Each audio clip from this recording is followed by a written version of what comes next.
Good evening, everyone. Hello, Kern County. Welcome back to another season of high school football. This is the High School Football Game of the Week, brought to you exclusively by Bright House Networks. It's the usual suspect. The same cast of characters are back. I'm Vance Paul and Brian Adams, Matt Alvarez. We'll get to Brian in just a moment. Matt, the Arvin Bears right behind us, visiting Scotland Yard tonight, week 0, but our first game on television. The Arvin Bears are here. Your thoughts on my alumni, the Bears? A lot of unanswered questions, Vance. They don't have a lot of team size, but what they lack in size, they make up for in speed. They're going to run a 3-5-3 defense, 3 down linemen, 5 linebackers, 3 in the secondary, and I think that should be able to counter Highland's offense. Let's hear what Coach Edgar Maris had to talk about with his Bears.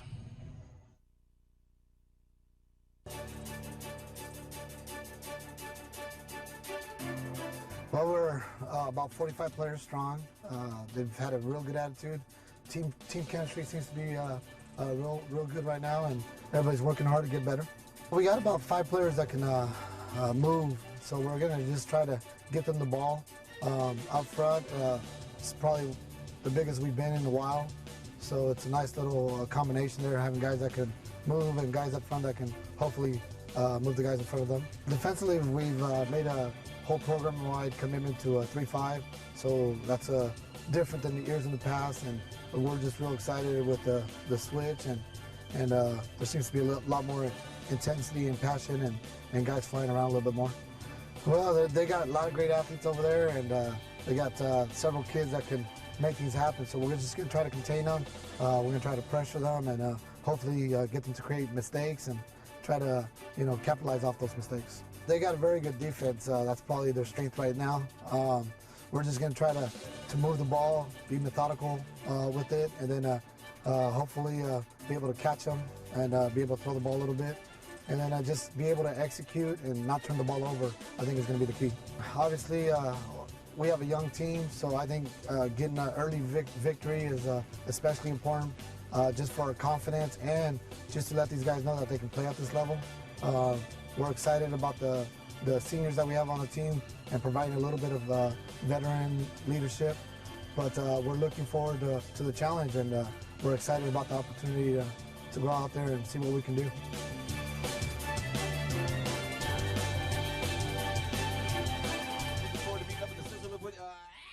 Thank you, Matt. Looking forward to being up in the Scissor Lift with you all season long. Good to see you again. Well, buddy, let's get right to it. Newly enshrined into the Bakersfield High School Driller Hall of Fame. I want to talk to you about it a little bit later. How do you feel? Well, I feel great. Vance, another chance to come out here and do high school football. For us, it seems like old hat, and every year we just renew it and keep going, so I'm excited and looking forward to a good season. Last couple of years, one of your former coaches was up here at the Scotland Yard. Now it's a new coach with Coach Montano. What do you know about Highland? What do you expect? Well, one thing about Highland is their defense from last year. Last year, the defense held them under 200 yards. So that's going to be a good starting point to give their offense a chance with a violent running game and to be able to put some points on the board. That's how you win the ball. Let's see what this new coach has to say about his new squad.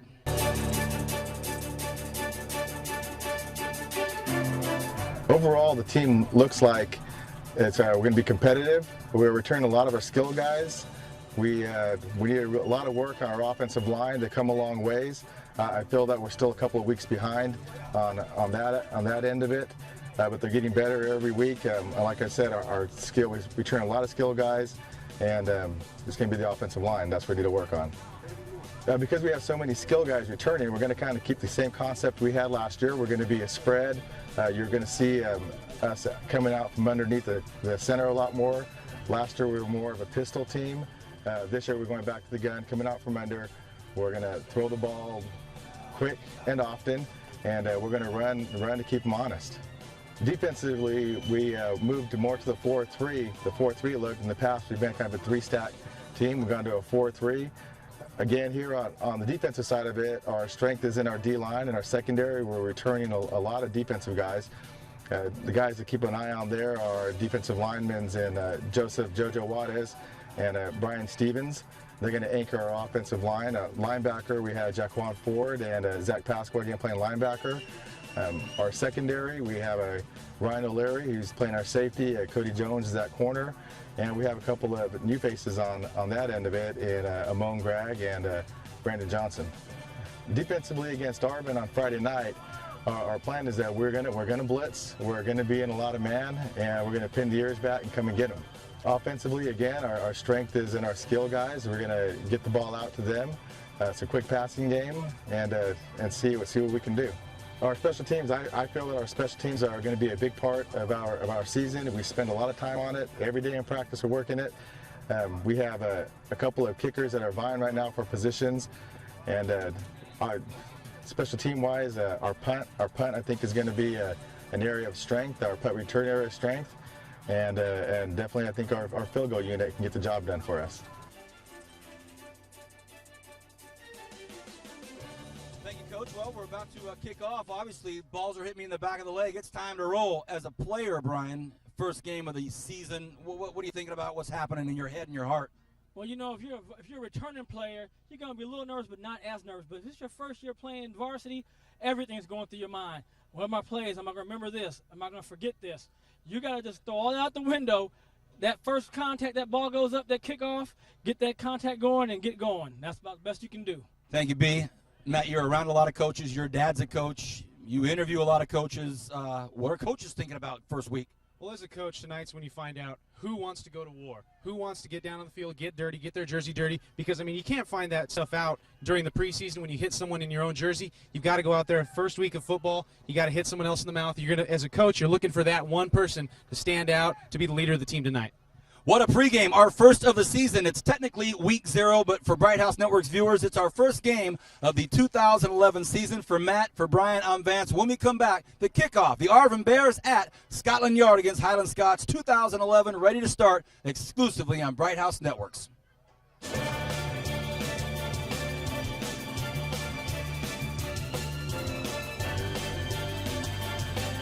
Help make some local filmmakers' dream come true. The Bright House Network's mini-movie contest is now showing. Watch mini-movies on Bakersfield On Demand, Digital Channel 300, and see what local filmmakers have created. Watch as many movies as you want, as many times as you want. The entry with the most views wins $500 cash, so watch today.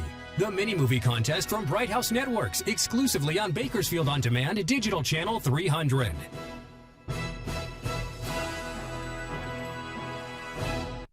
Crab Radio and Bright House Network's Channel 10 present the Bright House Network's High School Football Game of the Week.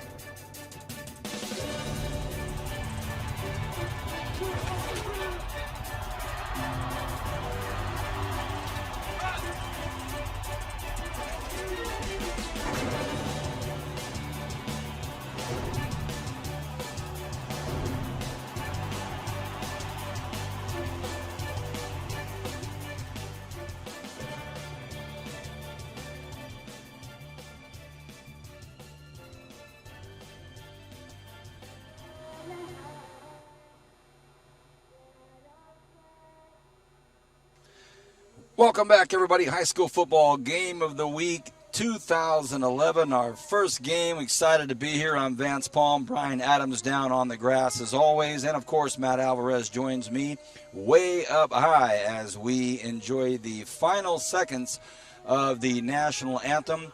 It is an absolutely beautiful, beautiful evening here. A nice hazy, orangey, sherbety sunset. We've got a sea moon up above us. And this crowd is fired up. Scotland Yard always packed, no matter what game, no matter what opponent. But look at that Arvin Bear flag going flying across the inside track right in front of the Arvin Bear crowd. And listen, they've got a nice big crowd as well. So Arvin at Highland, here we are to start things off. Matt, good to see you again, buddy. You've got off the schneid as far as a rookie. I'm not quite sure Brian will start taking it easy on you. I don't know. I don't think that means Brian will ease up on you, but good to see you again. Hope you've had a good off season. We've got a lot to catch up on, a lot of storylines this season. As we get into the football game, we'll talk about it. But first of all, we mentioned it at the very end of our pregame. First week, a lot of jitters, a lot of anxiety, a lot of emotions, a lot of things going on, but the coaches are the ones that kind of keep it together. Yeah, the coaches are going to be the team's mental strength, if you will. You know, they're going to be psychological with the guys. They're going to be telling them the right things at the right time, telling them to keep their cool whenever the times get tough. And that's what the coaches are there for. So expect the coaches on both sides to be extremely involved in this game with the psyche of each player. Last year, Highland was 5-7 at a 2-2 SYL record, 2-3 at home.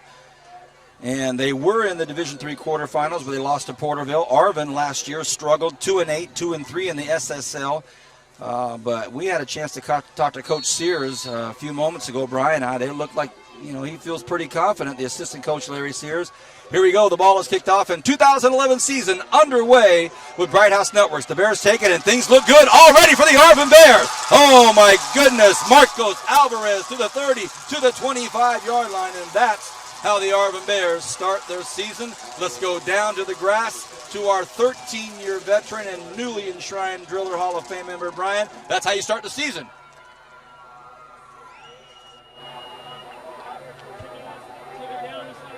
Right up there to about the 25, 30-yard line, and you're already knocking on the door. So great job for Arvin. I guess Coach Sears was having a little prevision, huh? The prescient Larry Sears, Marcos Alvarez, the junior, had great blocking, a great seal. He found some real estate, took off, and got it done. So now all of a sudden, it's 1st and 10 from the Scotsman 27-yard line. Jose Chavez, the senior quarterback, we hear they'll share some time with Wood, the junior quarterback. They stay on the ground. They go right up the middle. It's Orlando Perez, and Perez gets 1 or 2 yards before he's pushed back. Well, there's a lot of youth on this Arvin offensive line. So expect them to try it up the middle a couple times. If it doesn't work, they may go to the air. You never know here in the first couple plays of the season, but that rush only gained about 1 yard. Once again, if you're just getting to the television, this is Bright House Network's high school football game of the week. We are in the first week of football, and Highland hosting Arvin High School. My Bears, I'm stoked, 2nd and 9. Handoff right to the same running back. That is Perez. Perez gets up to about the 20-yard line. Brian, you mentioned it in our pregame. Players have to kind of blend these emotions into execution. Sometimes they can get a little blurry, both. Well, they can. For Arvin, you get a little excited, a big kickoff return, and you want to punch it in, and they haven't been able to really move the ball much on this 2 plays. And then Highland, your defense is going to get tested right off the bat. That's a good point. 3rd and 5. Chavez behind center, I formation. Orlando Perez has carried the first 2 plays. Ooh, a hard count, and they would have had Highland, however. Well, if it's a neutral zone infraction, Vance, then it's going to be against Highland. The Arvin Bear that jumped. It looked like it was number 82, Josue Enciso. So Enciso did, in fact, go.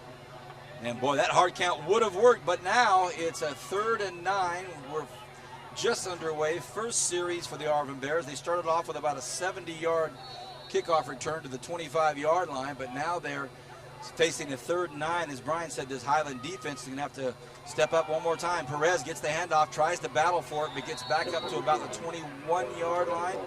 Well, here's an early call for Coach Mares. Does he try to get this first down, or does he try to kick it through?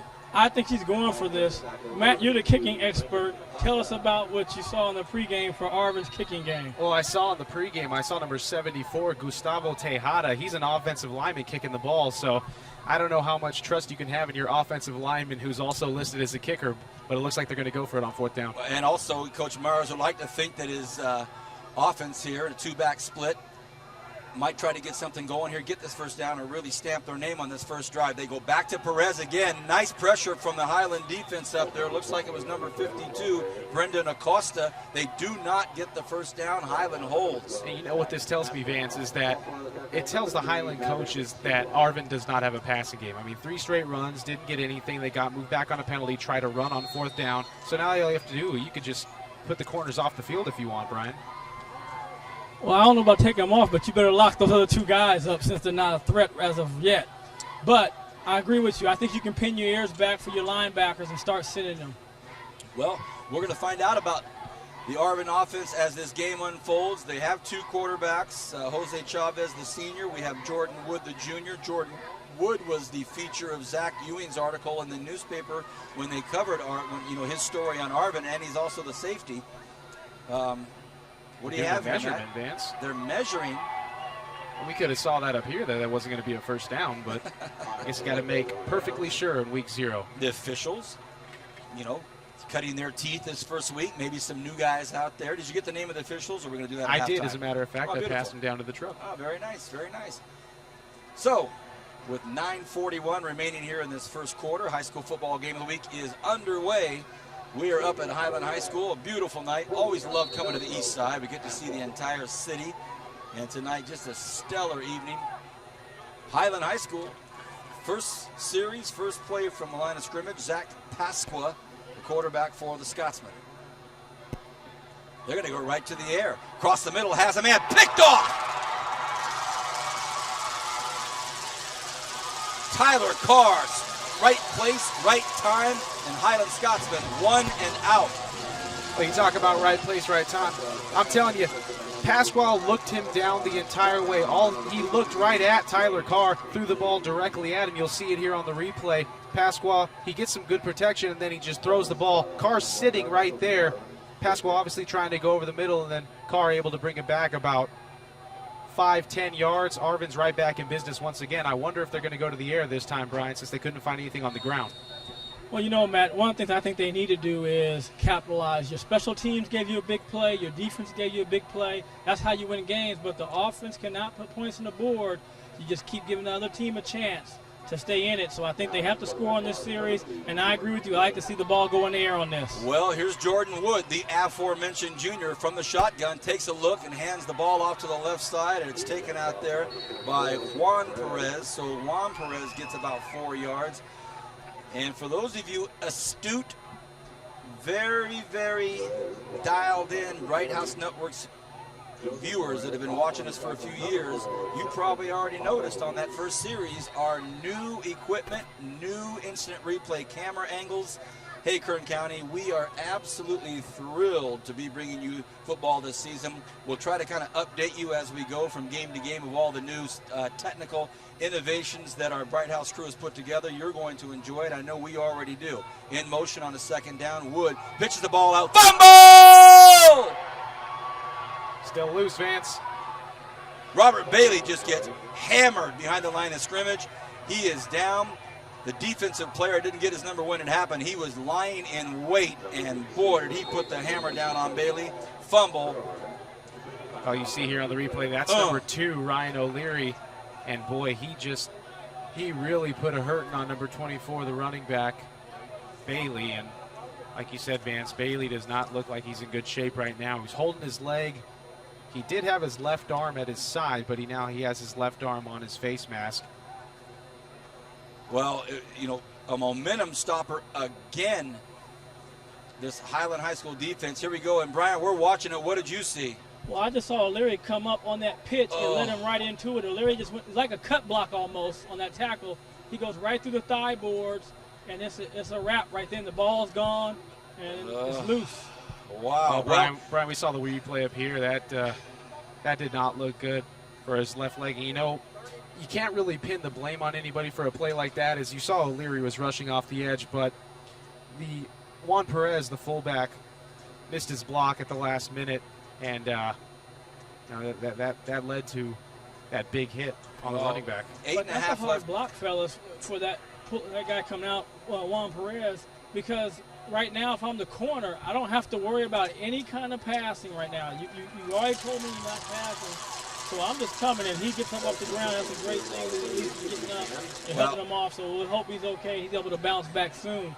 Brian, we saw in that replay, and what we're seeing here, it wasn't – I thought he just got the wind knocked out of him. When we saw the replay, his ankles were just bent completely under, and I think that's obviously what has got him now. So good to see him up.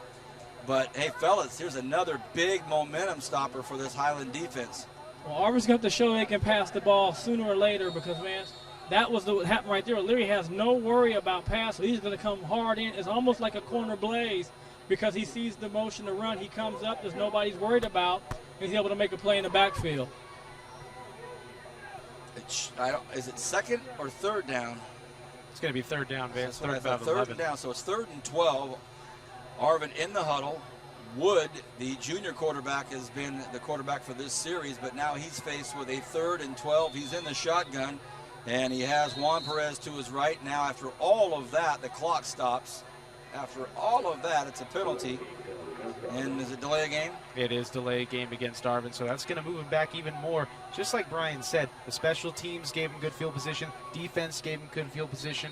Offense is really, really sputtering right now. They've got some big boys in that line. Assistant coach Larry Sears, the iconic Larry Sears from Arvin High and Haven Drive lore, telling us that, man, we've got some big boys up there, some returners, huge tackles, but now it's 3rd and 17. Wood looks back, has a man to the left, decides he's going to keep it, floats one out there, has a man open in the end zone, and it is a touchdown. Sergio Magana, just like that, Vance, 1 for 1 on the passing attempt. That's great passing efficiency if I've ever seen it. 1 pass, 1 completion, 1 touchdown, 6-0 Arvin. Stayed in there. He got out of the pocket, but he stayed, you know, within pretty good striking distance of the defensive end. Had a good shot at him, but Jordan Wood hangs on, and number 2 to number 3, Wood to Magana, touchdown. And Brian, did you see how wide open that that Magana was? You think that might have been a byproduct of the cornerback not playing his position because of their inability to pass early? Well, I think so. I think they were looking at the run. They did a little play action on that. He rolls out, scrambles as they get the extra point, and then they just got lost in the secondary. You know, that's a safety. Somebody, I don't know whether they were a man or zone, but somebody made a huge mistake because there's no way a receiver should be that wide open. And, you know, great job. Maybe that's what Arvin has to be, guys, is deep in a passing situation where they're almost forced to pass because they look very good on that pass play. Thank you, Brian. A little bit of confusion from our officials here. I thought the PAT was right through the uprights. Are they saying no good? I saw the official underneath the right upright give a clear no good signal. Okay. I thought Gustavo Tejeda's field PAT was right through it. Watch Wood right here at the very end, lets it go, and pow, he takes a shot. So that's what I was talking about. He stood in there, but perfect pass, touchdown, 6-0 Bears. 7:54 remaining here in this first quarter. We're underway in the 2011 high school football game of the week, and Bailey's still smarting a bit, huh?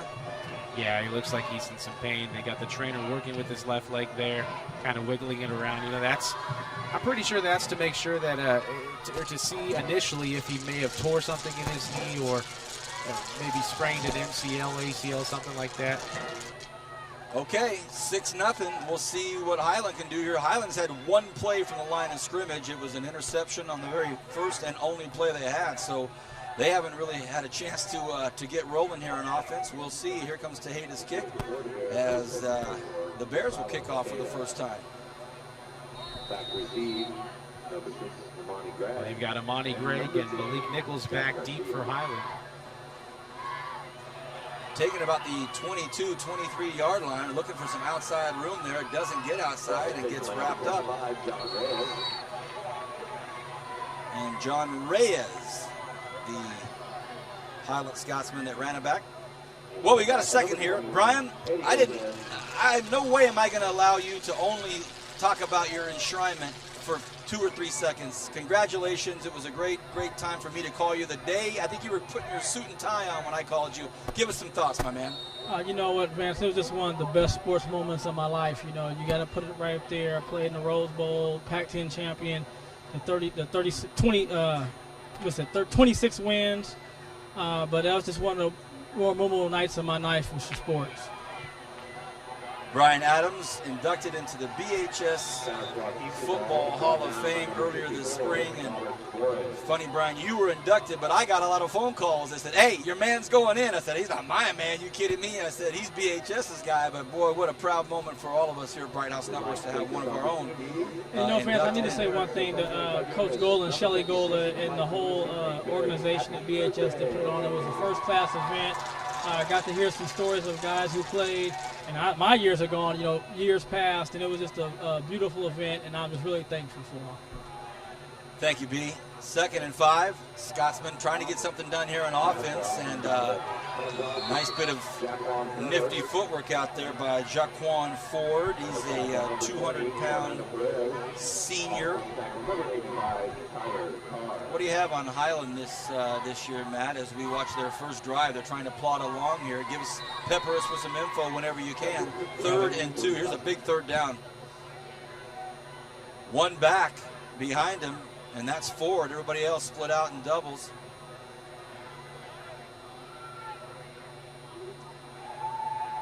Pasqua comes back, and it's going to be a 1st down. Nice pass, nice catch, nice play. And it is complete out there to... That's Ryan O'Leary out there on the far side, picking up the 1st down for the Scotsman. You see Pasqua back to pass, and O'Leary takes a big hit there at the very end of the play, but does well to hold on to the ball, pick up a fresh set of downs for the Scots.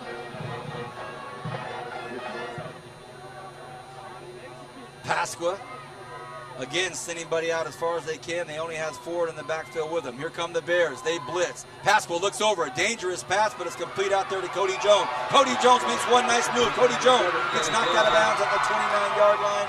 He's brought out of bounds by Jordan Wood.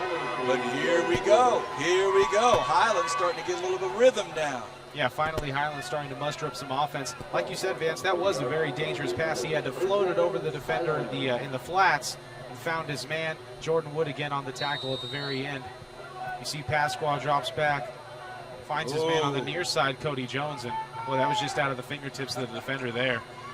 6 minutes left here in this first quarter. Ford gets hit early, brought down. Will he get brought down? Wow, what a tough runner the senior Jaquan Ford is. Hard to bring down. Well, that's called weight room, Vance. That's called hitting those squats, hitting those leg extensions and leg curls. I mean, when you're able to keep pounding like Chris Berman does on NFL primetime, I mean, he just pounds his way for an extra couple of yards on the play. 5.5 left in this first quarter. Arvin leads by a touchdown. Missed the PAT, so it's 6-0. Pasqua rolls to his right, has a lot of time, sets up, throws one, and that one is caught out there. What a nice pass. Really nice route, and it's hauled in by O'Leary. Well, if any of you heard the oohs and ahs on that play, that was because of the block from Jaquan Ford on the rushing defensive end. Watch this. Watch Ford's block right here. Boom! Oh, D-Cleater, giving his man Pasqua plenty of time to make the pass.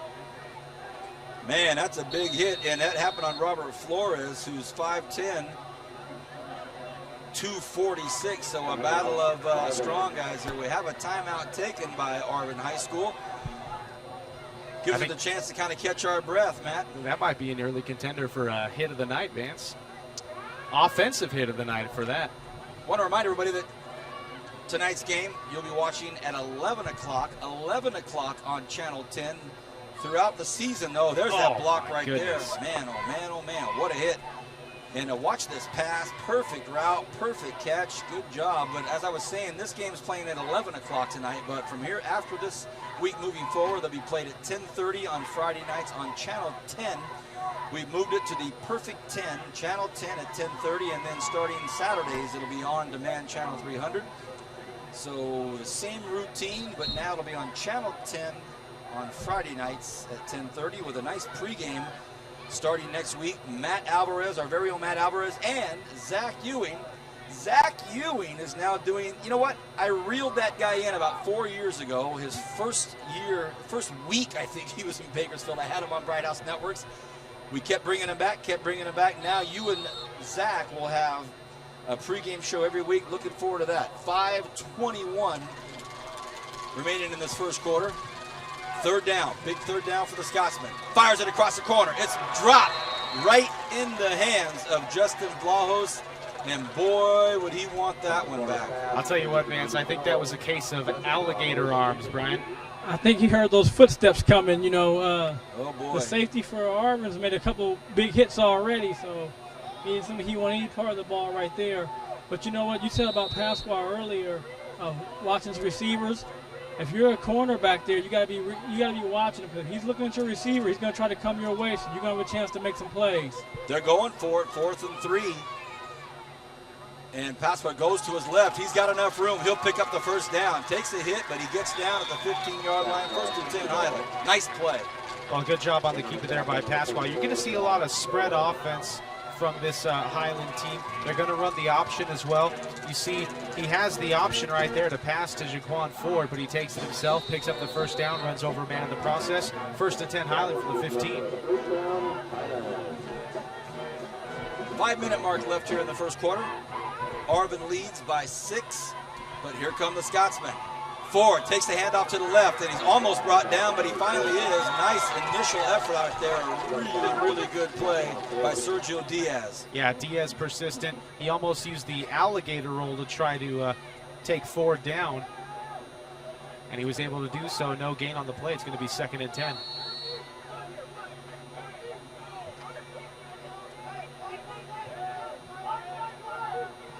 Well, what a beautiful shot up here. That's the shot you're seeing is the shot Matt and I are seeing. We're on the scissor lift next to Mark for that camera angle. What a beautiful shot right below us. Pasqua looks, has a man open, floats it, touchdown. Just made it look so simple. Ryan O'Leary basically cut right in front of Albert Aronia. And man, oh man, that was easy. Yeah, that was very easy. Nice, solid pass there from Pasqua. Just perfect touch on it. Highland 1 point away from taking the lead early. PAT attempt. Cody Wood, the junior kicker. And we've got a penalty flag before the kick goes up. Well, you might want to expect to see a lot of sloppiness here, Vance, in the opening game for both teams. Surprisingly, we haven't seen a lot in this first quarter. It's been, you know, a pretty decent first quarter. A lot of action and not a lot of penalties. But well, you're right. In terms of procedure penalties and in terms of delay of games, offside, sliding up in the neutral zone and whatnot. All right. It was declined by the Arvin Bears. Make him kick it again. Again, the kicker, Cody Wood. Perfect snap, perfect hold. It's up, and it is good. 7-6 lead for the Highland Scotsmen. Well, that's a good way to respond if you're Highland. You know, you take it the length of the field just about after your defense holds Arvin.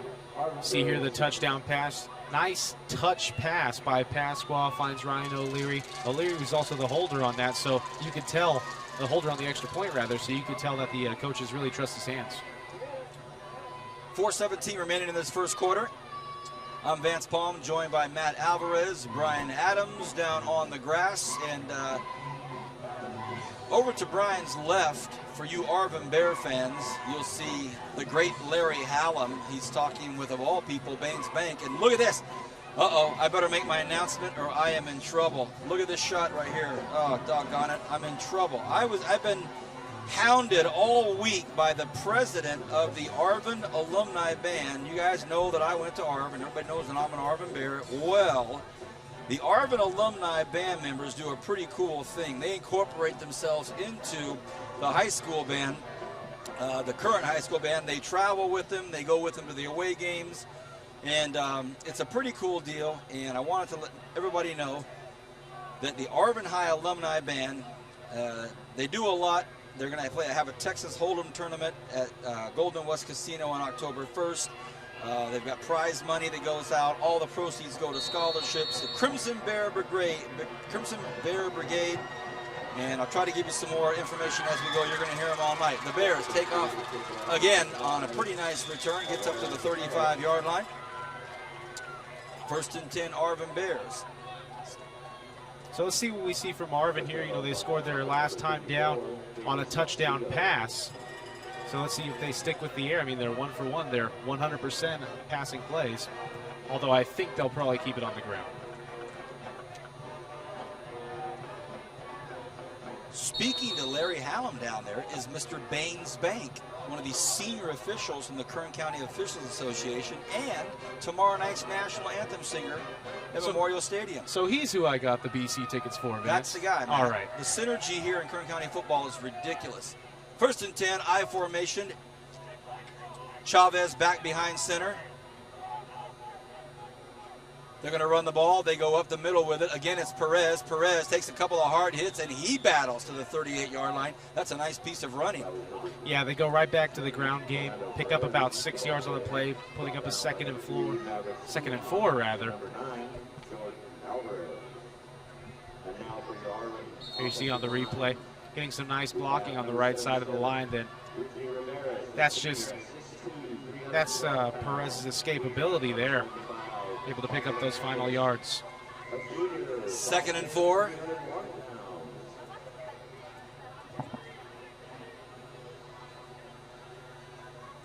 Chavez. Oh, it's a nice running play. Orlando Perez told his blocker, hey, my man, get out of the way. I'm coming your way. That's another candidate for hit of the night on his own player, Josue Enciso. Get out of the way, my man. Otherwise, that's going to happen a lot more. You know, I'm surprised that doesn't happen a lot more for as much as the receivers block. You know, a great job of blocking by Enciso. You can't fault him for being in the way. He was doing his job, just at the wrong place at the wrong time. Possibly Enciso's hardest hit of the evening came from his own running back. Decleated him. 1st and 10 Bears. Hey, you know, at least he's out there making that block, so you have to give him some credit. 1st and 10, 3-minute mark here left, and we have a penalty flag. Got Laundry on the field.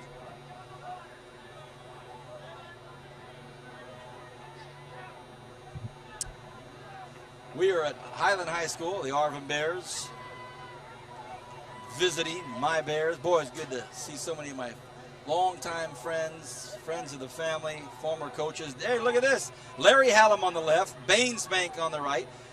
Larry Hallam responsible as well as Dr. Young for that incredible major turnaround at the academic level at Arvin High School. Future leaders, and then Bainsbank on the right side singing the national anthem tomorrow night at BC. Two great Kern County leaders. All right, it doesn't look as though any yards were marched off. Was it just a waved off flag? Could have possibly been. I did not see the final signal.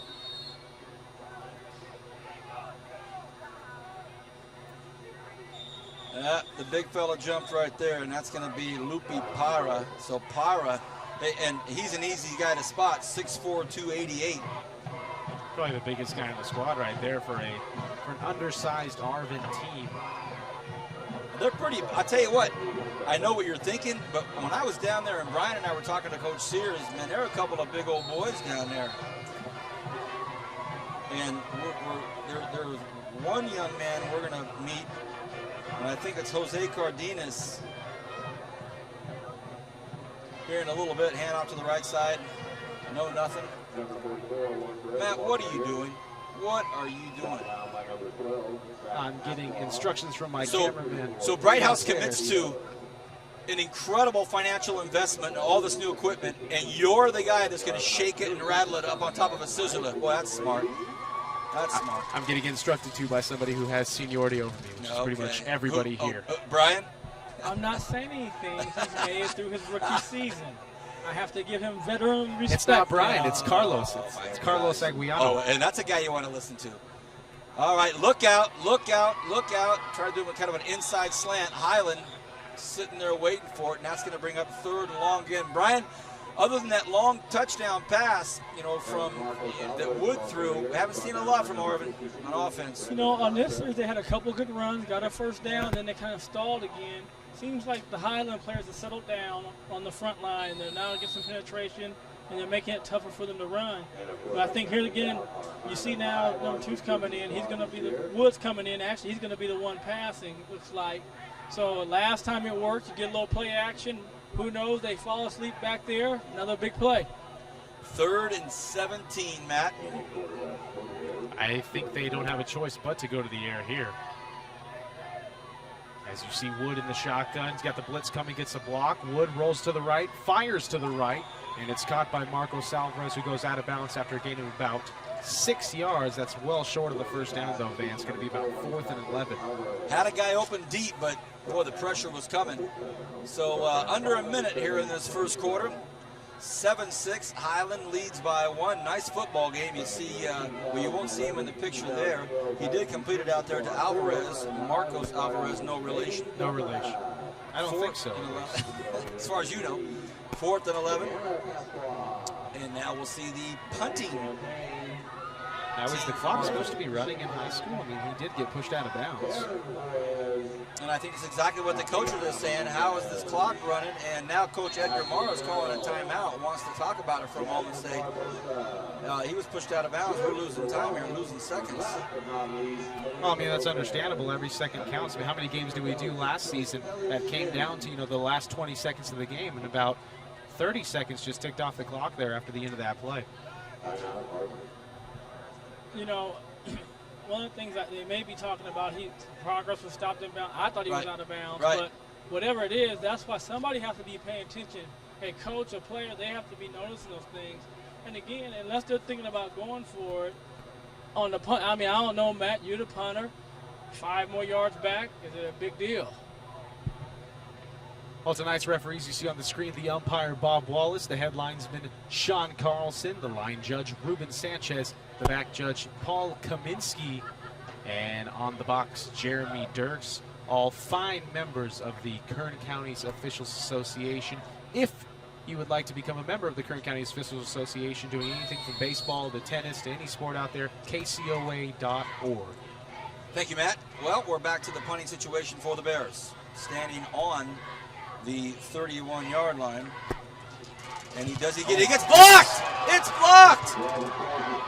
Oh, goodness gracious. Flores' punt is blocked. Oh, boy. Was that Brendan Johnson? Brendan Johnson. I mean, if you're a punter, look how long he takes to get the ball off. That is so nonchalant. It took him, honestly, about 3 seconds to get that punt off, Brian. Yeah, that punt right there, that's on the punter. You can't blame the up back. He got good contact on him and was able to actually drive him off, you know, to the Arvin Bear sideline. But unfortunately, the punter started directing out that way and ended up going right into it. I'll tell you what, hats off to both schools. Well, first of all, Highland always packs out. There is never an empty seat over at Scotland Yard. But boy, the Arvin Bears sure have a crowd here tonight. They have traveled well. Pitch out to Ford. Ford cuts to the right side, cuts back up the middle. A 9-yard run, a big 9-yard run from Jaquan Ford. And that is probably going to do it for the first quarter. You're watching Bright House Network's high school football game of the week. Highland leads 7-6. Back in a moment with the second quarter.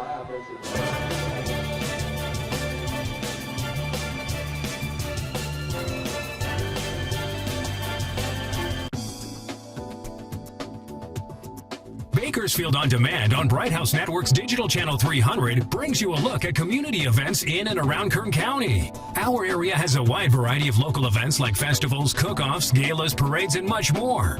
Bright House Networks invite you to tune to Bakersfield On Demand and see a sampling of Kern County events from the comfort of your own home. Make Bright House Network's Digital Channel 300 your portal to local programming. There's a fresh new look at BrightHouse.com. It's a bolder, swifter, more convenient online experience, designed especially to make your life easier, offering quick access to your online account, effortless navigation, simplified searches, streamlined shopping, and much more. The new Bright House website, it's more than just a look. It's an easier way to get more from your entertainment at BrightHouse.com. Visit us today.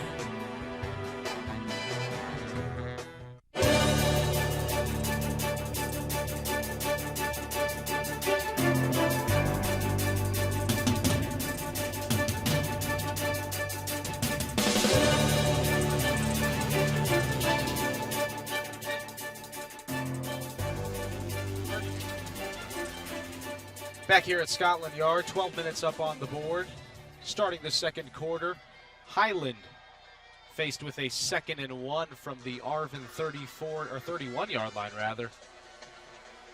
Highland finally getting their ground game going and moving the ball a little bit.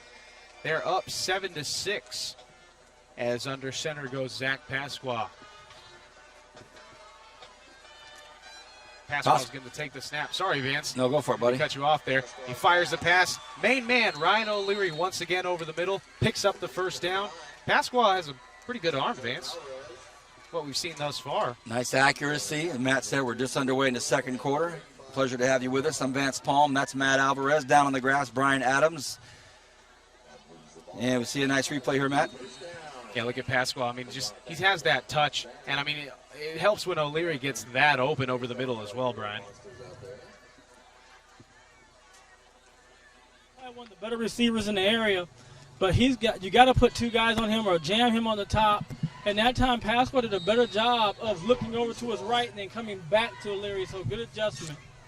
Got to find that window, stay planted in it. Next week, the Bright House Networks production crew is headed to Garces Memorial High School. The Rams hosting the Warriors of Tehachapi High School in one of the all-time Kern County classics. We will stay on the east side and be at Garces High School next week. Garces big winners tonight over Cypress down south.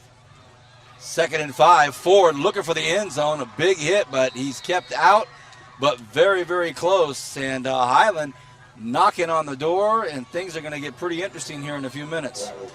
Well, they knocked him out at the 2-yard line, but that was enough to pick up the first down. So now Highland has 4 plays to go 2 yards, and the way their offense has been moving on this drive, I don't see that as a problem for them. Starting to get things together here.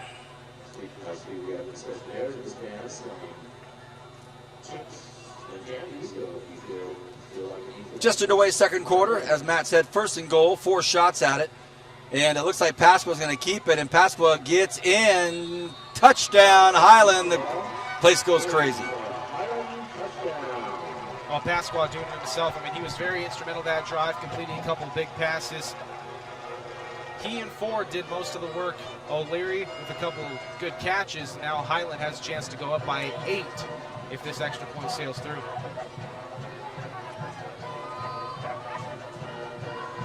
Great look at it, and this on the field camera again. Boy, this picture is so beautiful, so clear. You're going to have some great football to watch this year, Kern County. There it is, and it is good. So 14-6, the Highland Scotsmen hosting the first game of the season at home, and they're up by 8 over the Arvin Bears. And as mentioned, we are going to be at Garces next week. The Rams hosting the Warriors. Coach Roberts, a legend in his own right, will be hosting Steve Denman, the longest tenured high school coach, I almost want to say in California, most certainly in Kern County. He's got a lot of years under his belt. Look forward to that. Let's just say he has many more years as you look here at Bailey. Boy, that's not a good sign. Daly has the ice pack on his left knee. First series out. First series of the season, and you know that from what we saw, I didn't really like the looks of Advance. I mean, hopefully it's nothing more serious than a sprain or a minor tear, but the looks of what we saw, that was pretty bad. Highland will kick off to the Bears. The Bears get their another shot at it here. They first kickoff of the football game. If you missed the beginning of the football game, Marcos Alvarez took it 75 yards up to about the 20-yard line. The Bears weren't able to get it in, but they got the ball right back on an interception. First play from the Highland Scotsman line of scrimmage. They got the ball back, and they were able to get a touchdown on a Jordan Wood touchdown pass. But let's see if they can get some good field position again. Highland leads by 8, just underway in the second quarter. Here it comes. Onside, penalty flags, whistles. I think somebody was offside. Absolutely, Vance. But I like that strategy, trying to fool him with the quick kick, but that offensive line, or that front line of the kickoff return team would not fold one bit. So they were trying to catch Arvin off guard, but kind of shot themselves in the foot with an offside penalty. You know, Vance, you were speaking of Steve Denman and how long he's been at Tehachapi. And I can just tell you that he's been there a heck of a lot more than the longest SEYL coach has been at their school, because the longest tenured SEYL coach is Mike Gregg at Foothill, going into his 3rd year. A lot of movement this year from high school coaches, and as we cover the games and get to them, we're going to see some new coaches. You know, Dave Thorpe left Bakersfield College to go back to his alma mater at East. We'll call an East game this year, and that'll be a storyline, of course. But next Friday night will be two very well-known coaches. Of course, Coach Roberts only in his second year at Garces, but been around for a long, long time. And the ball is taken at the 5-yard line by Jordan Wood. Wood takes a couple of big hits, but he gets up to the 28-yard line. So the multifaceted, versatile Wood.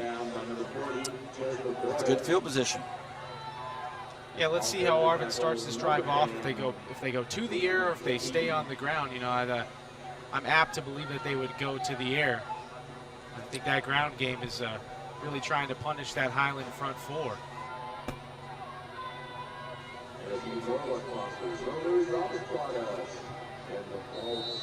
Tonight, the game is under the direction of the Godfather, Zachary Flores.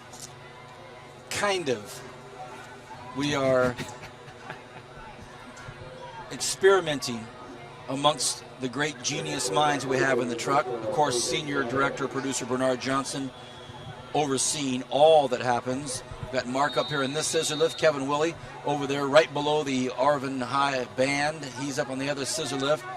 Super Samsonite and Samsonite Jr. roaming the territory somewhere. Tony Ombrist working the camera. And also our main man, Carlos Anguiano. And that's Tony's shot right there. Arvin has used all their timeouts already. Still Out of timeouts in the first half. Exactly. Still 10:29 left to go in the first half. And they are out of timeouts. Coach Edgar Mara has given it to him. Brian, let's talk about your blue crew. Let's talk about those drillers. I was asked by a gentleman today that I work with. He's in Fresno. His sons go to Clovis North. He went to Fresno State. He's a Fresno guy, and he always asks me the same question. How does BHS look? You know, I think BHS is going to be a very good team. I think they have some pieces to play well. You know, but replacing Burrell is going to be very tough because of his ability to run and pass the ball, that dual threat. He is really one of the better quarterbacks we've seen in the last few years. You know, hence he's going to be starting for BC. That shows you how good he is. I think the drills are going to be good. Obviously, they'll have a good defense. That's been their trademark or their hallmark through the years. Oh, my goodness, and that ball was almost picked off twice. Thank you, Brian. And actually, the man that was wide open was Tyler Carr, but Chavez tried to thread the needle there. Wasn't on target, and the ball bounced off the shoulder pad of the defensive backfield player right there. Bow, right off his left shoulder pad. Then it's almost picked off again. Actually should have been picked off and caught there. Ooh, what a dangerous play. Yeah, the ball bounced off of Brendan Johnson. Maverick Sewell almost came in there and picked it off right through his hands, though, Vance. It's going to bring up a 2nd and 10. But look, Arvin went to the air after the timeout. Really nice play, actually, kind of a fake bootleg. And we've got more action on the line, and now we're seeing kind of what you touched on here, some lack of execution here by this Arvin offensive line. Yeah, a lot of sloppiness. I think the center had the snap count wrong because everybody else moved except for the center's hand, which was touching the ball. Very interesting storylines all season long. Look at some of the notes from these schools that we'll be covering. Certainly we're going to cover some of the big boys as we move along. Centennial, Stockdale, Frontier, Liberty hosting Delano tonight. Running play, a nice bit of running out there. I think that was Jordan Wood. So Wood, running back, quarterback, plays pretty much all positions. A young man that went to DiGiorgio Junior High. Don't hear that all the time. Yeah, Jordan Wood, he takes it himself here on the draw against the pulling guard right there. Nice block. Unfortunately, Wood wasn't able to make anything out of it.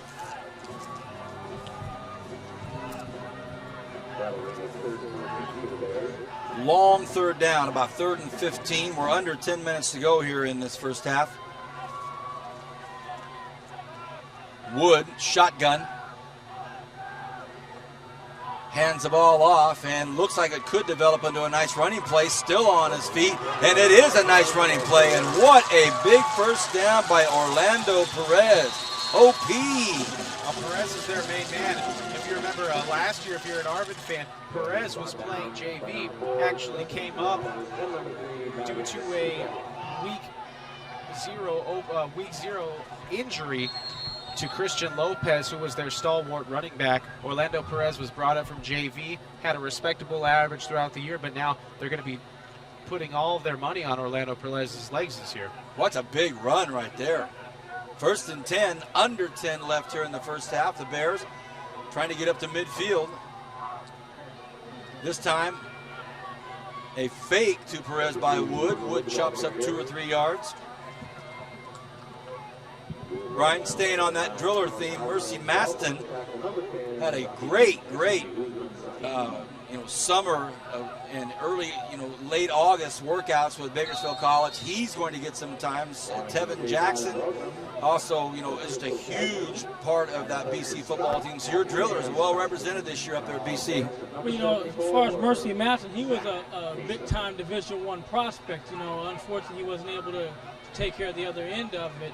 And he's at BC, which is not a bad place to be with their history and how, Coach Chudy and those guys get guys off to the next level.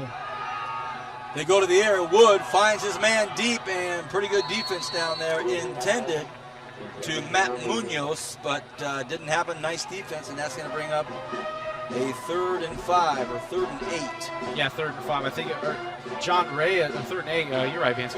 John Reyes was playing defense over there on the far side of the cornerback.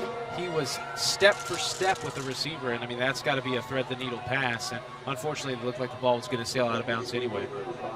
How about Stockdale High School? DJ Martin. Oh boy, was the state sophomore of the year last year, scoring 23 touchdowns. Stockdale, they can't hide this year. No, they can't. They had 19 new players, 19 new starters last year. But all those guys are coming back for another year, Vance. And Brian, when I say they can't hide, Coach Snow's not the kind of guy that hides. What I'm saying is, last year, as Matt said, they were kind of rebuilding and getting going. Man, I see big things for the Mustangs this year. Well, anytime you got a running back like that, you're always going to give yourself an opportunity because he's able to make things out of nothing sometimes. That's just the way it is. But defensively is going to be the question. What kind of defense can Stockdale play week in, week out? Can they be consistent and stop the run and give their great back the opportunity to do what he does best, and that's get 6? Jeremy Bispo, Derek Moore, Stockdale looking good. And a nice punt, and it's taken at the 11-yard line. One good move gets some space. 2 good moves gets a lot of space. Hit at the 35-yard line, but a nice job by Ryan O'Leary. Looking good, my man. O'Leary's been one of the game's MVPs thus far, but boy, did him and Orlando Perez meet with some ferocity at the end of that run. Better punt, though. Better punt by the punter, Robert Flores. You see O'Leary making a couple moves right here. Boom! That's actually not how you want to tackle if you're Perez. He's put the head straight down, hit him with the crown of the helmet. Kids, if you're watching, do not do that. 7:22 remaining in the first half. Pasqua takes a look. Always got to see what you hit, Vance. You got to see what you hit. Taught that from day one of Pop Warner. Boy, a lot of real estate. Pasqua looks, points, gets the first down, and a nice job of running there. Very late flag, way out here in the defensive backfield, not even close to the field, but the official came over. I don't know about that flag, Vance. They're going to call a unnecessary hit, but if we could see a replay of that, if we have a good angle enough, it's going to be a more than likely a late hit. The receiver came on. Oh, block in the back is what they're calling. Illegal block in the back. Illegal block in the back. It was close. It was close, but I think in that situation you have to call the penalty. Maybe you can see it on the far right side of the screen, right there. Oh, right there. Yeah, well, it was in the back. Justin Valos took out Jordan Wood. And the thing about it is, Pasqua really wasn't going to get any more yards. It wasn't like you freed him up for 10 or 15 more yards. So exactly. So that's not the smartest penalty to take, and now you come up with the very awkward 1st and 9. A 1st and 9 for Pasqua. You don't say that all the time. Drops straight back, looks. He's in trouble. He gets out of trouble. Goes to his right. Has the man wide open. Should be caught. Is caught. Will it be a touchdown? It is. Cody Jones. 6. This play is all Zach Pasqua. You saw the blitz, you saw the rush coming in. Pasqua able to evade the tackle, and then he just threw a bomb out to Cody Jones, who evaded the defense of Alvarez. You see here, it looked like it was initially going to be a screenplay, but Pasqua, the way that the defensive line was able to get through, Pasqua just fires a bomb out there. Cody Jones all the way. Highland 20-6 with 7 minutes left. Wow, big play, big score. 7 minutes left here in this first half. The PAT is up and it's right down the middle, so 21-6, and Scotland Yard fired up over there.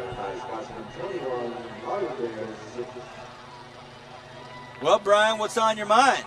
Well, you know, it took a little while for Mr. Jones to join the party, but he's been a big play receiver for him last year. That's what he does. He's speed. You saw him get behind. Once he caught it, you see the acceleration to get into the end zone, but he's joined the party. Pasquale's having a big night. Started off a little iffy with that interception, but, hey, he's erased all that right now.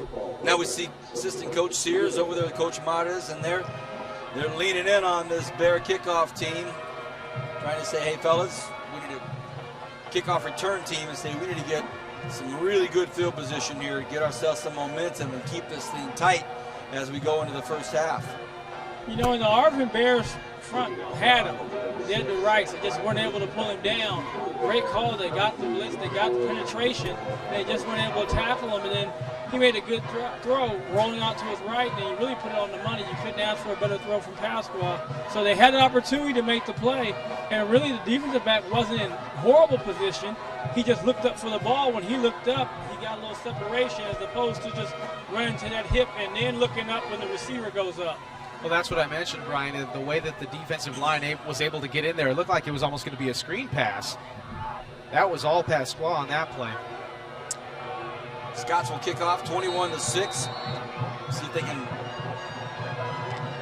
Well, no, they don't go onside. They go ahead and kick it deep, and it's going to be taken, I think, by Wood. Wood looking for some room. Wood makes a nice nifty move, still on his feet. What a nice athlete this young man is. Got a really good balance, field presence, knows where he's at. But his Bears are trailing by 15 right now. And there's still a lot of time left in this first half. You're watching the high school football game of the week. It's our first game of the 2011 season. I'm Vance Palm. I'm upstairs here on the scissor lift with our cameraman Mark and my partner Matt Alvarez. And down on the grass, the captain of our broadcast team, Brian Adams. We see Wood here on this kickoff return, and he's got that knack to avoid big hits and get some space, but nice job by the kickoff team from the Scotsmen. Yeah, absolutely. They got a good boot. Wood was able to catch that around the 5-yard line.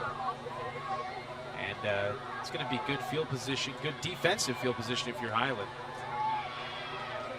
In trouble. Big trouble. Ooh, when I say big trouble, I'm talking a 25-yard loss for Jose Chavez. He is down, and that is a bad sign. Not injured, but just down, and he gets brought back to the 10, 11, 8-yard line, 7-yard line. So here come the Scotsmen. Well, I think this offensive line for Arvin starting to get tired. You can tell the way that Highland was able to get in on that play. Let's see. I think they may be forced to go to the air upcoming. Well, they were trying on that one to go to the air, and they couldn't get anything going. So maybe that's why they stick to the ground then, Brian. I mean, right now, it doesn't matter what they call. It's almost like they get a couple good plays and 3 bad ones, and you can't play winning football doing that, but there's nobody covering receiver right there, but they're running the ball. And maybe that's what, they need to do is just try to keep the ball on the ground, get some confidence in the line, and maybe pick up a couple of first downs and see if you just can't get into the half, maybe 21-13 or 21-14, but try not to give up any more points by giving the ball back to Highland. 5.5 left here in this first half. By the way, another addition this year. Not only will we have pregame show starting next week, we're going to have a halftime wrap-up. So we'll kind of give you a look at the first half, some of the big plays, and not just take a break and go get food. Matt, you're up here all half with me. So your little pizza runs are over. Doggone it. That's your pizza run as well, Vance. Where's Samson? Sammy, we're stuck up here. Well, I'm sorry, not stuck. We're doing a halftime show, but Sammy, Oh, so Sammy's doing a replay. Who's going to bring us our food? Brian. So somebody call me. No. I don't eat after 7 anymore anyway.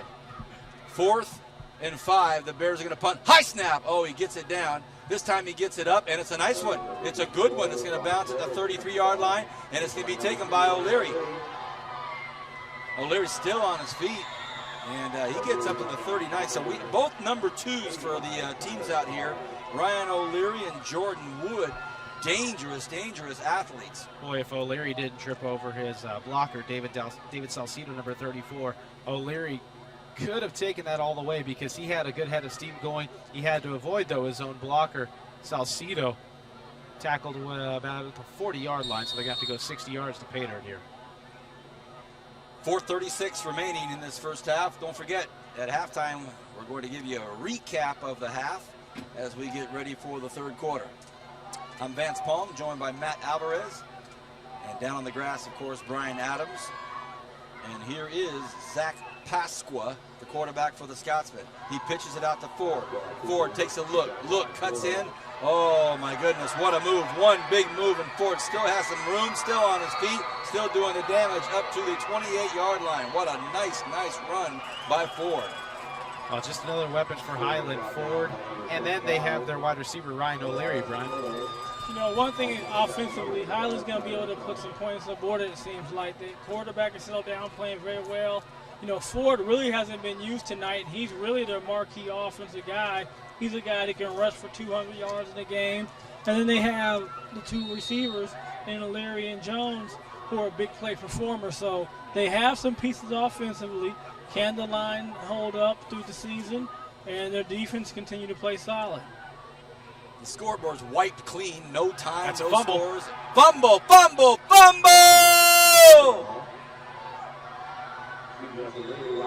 O'Leary tried to salvage that. Gentlemen, while we're talking about Jaquan Ford, saw a nice quote that he put out there in the newspaper saying, what he talked about last year's Liberty game and his ankle, and he said, I do guarantee I'll put up 1,000 yards this season. So as we see the replay here of O'Leary in trouble, Jaquan Ford, Brian, saying, I guarantee I'm putting up 1,000. Well, I think, you know, for the most part, he's going to be a 100-yarder back night, somewhere around there, between 90 and 110, somewhere in there. Guaranteeing 1,000 yards, you got to get a couple playoff games too. You know, I think because of the league they play in, but He can run the ball, Vance. I think that playing in the SEOIL will definitely benefit him on that guarantee because not necessarily the strongest teams in the SEYL. Jaquan Ford, definitely one of the premier running backs in the city. Well, but it goes like tonight because they're so balanced. You know, he may not have to touch the ball a lot of times to get those yards from night to night. Tonight, the passing game's going, and O'Leary and Jones are making plays. So that's the only thing that can slow him down. We're at the 4-minute mark here left in the first half, and based on what I'm hearing from the production truck, it couldn't come soon enough, halftime. Great to be back with all you boys. I've missed you so very, very little. Pasqua in trouble, gets out of trouble. Man, everybody in Highland gets in trouble and gets out of trouble. And it doesn't look like the containment is working for the Bears because they're able to just flush out and go. Yeah, that's the mark of a good team. You can get in trouble, and then you get right back out of trouble. And how many times has Pasqua been under pressure in the backfield tonight, but he's made something out of it? You see that run to the left side. He picks up about 7 yards on the play, going to bring up a much more manageable 3rd and 3. Went out of bounds, so the clock stops. 3:53 remaining in this first half. 3rd and 3. And boy, would the Bears really like to come up with a big stop right here. Actually push them for a loss if they can. Ford standing next to Pasqua. One back. Ford goes out. Might try to give it to Ford. He does it. Pasqua completes the pass out there. Oh, good hands. Gets him the first down. What a nice catch out there by O'Leary. Like you said, Vance, they had the blitz coming from the backside. Arvin did. Pasqua rolled the other way. Found his man. What a nice catch. Not the best pass, but like you said, Vance, nice catch by Ryan O'Leary. First down, Highland in business once again, already up by 15 with 3.5 left to go in the half. 3.5 remaining here. in this first half. The lone back is Ford. They pitch to Ford. Ford gets a good block, and he breaks free for about 2 yards before he's gang tackled by all the Bears.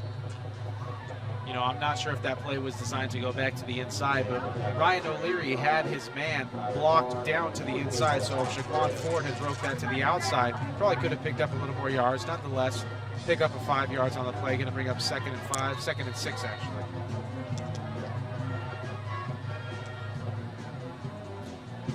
Under 3 now remaining in this first half. 21-6. Highland knocking on the door.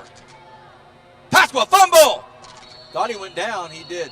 Thought he went down. And the referee's on it quickly. So, boy, that helps the Bears right there. That's the last thing you want if you're head coach for the Highland Scots. Montonio, he's thinking, man, we're going to be able to put a nail in here right now and fumble on the snap, Brian.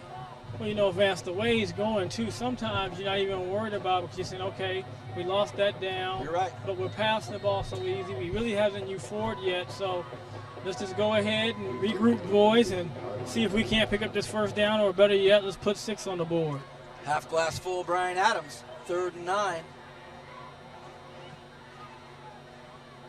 Pasqua looks, gets flushed out to his left, tosses it. It's going to be overthrown. Smart play. Nice defense there by Javier Davila, or Davila. Hope I don't get in trouble there. Well, you know, Pasquale got knocked down on that play. And, did you see the Highland offensive line come apart, though? I mean, Arvin just able to penetrate so easily that time. And the last time Arvin was able to penetrate that easily, it ended up in a touchdown. But right now we're going to have a field goal attempt here. It's going to be number 22, Cody Wood. Matt, you're also the assistant kicking and punting coach for the Renegades. So now, what a great, you got a great seat to start doing some recruiting up here. Oh, absolutely. Blocked! Boy, I hexed him, didn't I? That was the all-time hex right there. Oh my goodness. Well, not much you could do for people coming off the end. I mean, you can only block so many people because they're going to be rushing all 11 more than likely, Brian. Well, you know, again, Arvin needed something good, but their special teams has been good all night. You know, big returns. Here's a block. Now, again, can the Arvin offense at least keep the ball these last minute 59 seconds and not give Highland another opportunity? And guess who blocked that punt? That was Wood, quarterback Wood, the running back Wood, the punt returner, kick returner, and now he's a kick blocker. Juan Perez in the backfield. Fumble! And I'll tell you what, Chavez having a tough go of it. Dropped the football, picked it back up, and just got shellacked by 5 Highland Scotsmen as you see him peel off. And the clock continues to roll right now, so they did not want a turnover deep in their own territory. Yeah, you have the ball at your own 15-yard line. You've got 90 seconds left to go in the half. Is this where you just lick your wounds, take a knee, and go into the locker room, or do you try to go for it all here? Because if it is an incomplete pass, then that stops the clock. Lick your wounds and regroup. Buck 19 in the in shotgun. Yep. Chavez end around. Nice little play there. Can they get some yardage out of this? And they keep him. Penalty flag. Face mask. From where it was at, it had to be a face mask. As Marcos Alvarez, and the clock will stop. So more than anything now, that's going to drive the coaching staff for Highland crazy. Unless it's against the Bears and they end up somehow getting a shot at this football again. Oh, it's going to be a hold. A hold on Arvin. Let's see here. Do we see it?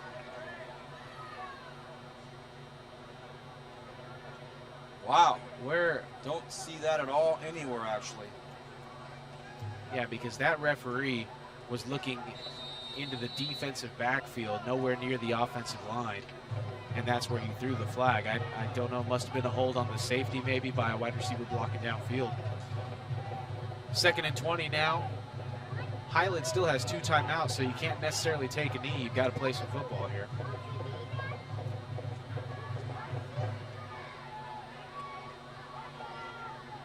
They run to the left side, and that chews up some clock. But now we're going to see a timeout from Highland, sure, of course. So if it's 3rd and 19, you maybe play not prevent defense, but you play some deep cover 3, maybe cover 4. Try to limit the passing situation here, Brian. Yeah, I know what you're saying. 21-6, you might just take a chance and pin it back and see if you can get a big sack, call a timeout, or force him to throw a bad pass into an interception. Well, even so, if it does get to 4th down, they have to punt. Highland already has 1 block punt on the night, and that's pretty evident that Arvin's special teams is lacking in that area. I mean, they've been pretty good on with kickoff returns and punt returns, field goal blocks and whatnot, but their punting is what lacks. So, well, he's corrected that. He's kicked the ball quicker. I mean, that was just on the punter. There's no ifs, ands, buts about that. Everybody else did their job. But I know what you're saying. I would go after him on that, too. I would just let everybody go. And even if you miss it and you get the penalty, what did you lose? They're going to come back. Time's going to run out. Time's going to run out, exactly. Those are the 2 voices of the guys that keep it going here. Brian Adams on the grass, Matt Alvarez, and as we see on a 3rd and 19, another timeout is going to be taken by the Highland coaching staff, so the hold on the Arvin Bears would stop the clock.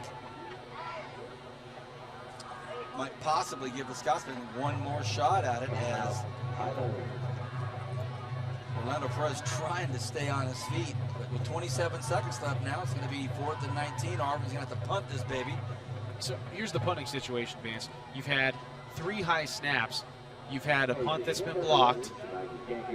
I mean, this could get ugly right here. I hope, for Arvin's sake, I hope it does. I'd like to see a good game going into halftime. I'd like to see them not hang their heads going into the locker room. But I don't know. This Arvin punting unit is pretty suspect. Well, fellas, what about return? Do you try to return one, and you might use up 10, 13 seconds of the clock, or do you just fair catch it and try to give yourself a chance with your quarterback? And here was my favorite thing to do, Brian. If the time was ever running out in the half, I would kick it low and let it bounce so that the returner couldn't get a return in, and tell my cover guys to not touch the ball. Don't touch, because as soon as you touch it, it's down, and you may have a ref who's waiting for you to touch it to stop the clock, and if you don't touch it, he's going to keep that clock rolling. That might be their best bet, but I don't know if they have that in their bag of tricks. Flores, perfect snap, and he's going to get it off. And not very good punt, and it's going to go out. I would say, let's see where the official marks it at the 45-yard. No, he's still going. The 40-yard line. 18 seconds left. Highland's going to have a shot at something here at the end of the first half. Well, they have to throw everything past the marker right now. They can't throw anything short. So they still have time, 18 seconds, not that big a deal. You can run some outs on the short side, or you can throw it in the middle of the field. They'll stop the clock to move the chains. But you have to definitely complete it either out of bounds or past the 1st down markers. No timeouts left for either squad on this.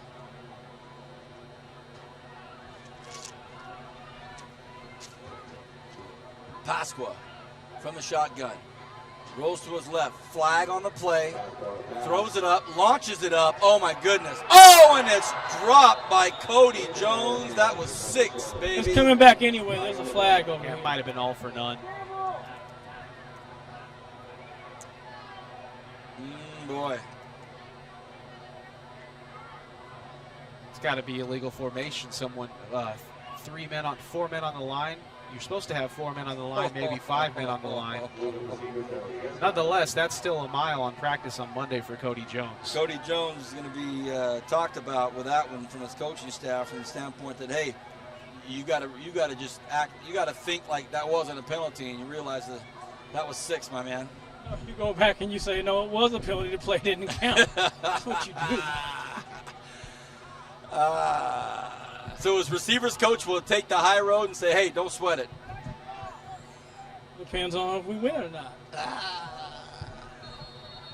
All right, well. If he's a veteran or a rookie, that's the other thing, too.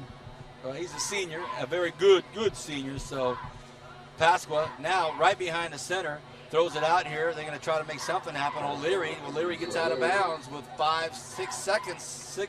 So they'll have a shot at it. And see, that's right there where the secondary people have to be able to force back to the linebackers. Don't come up inside out, come outside in and force the receiver back into the field of play, and the clock would be stopped and over.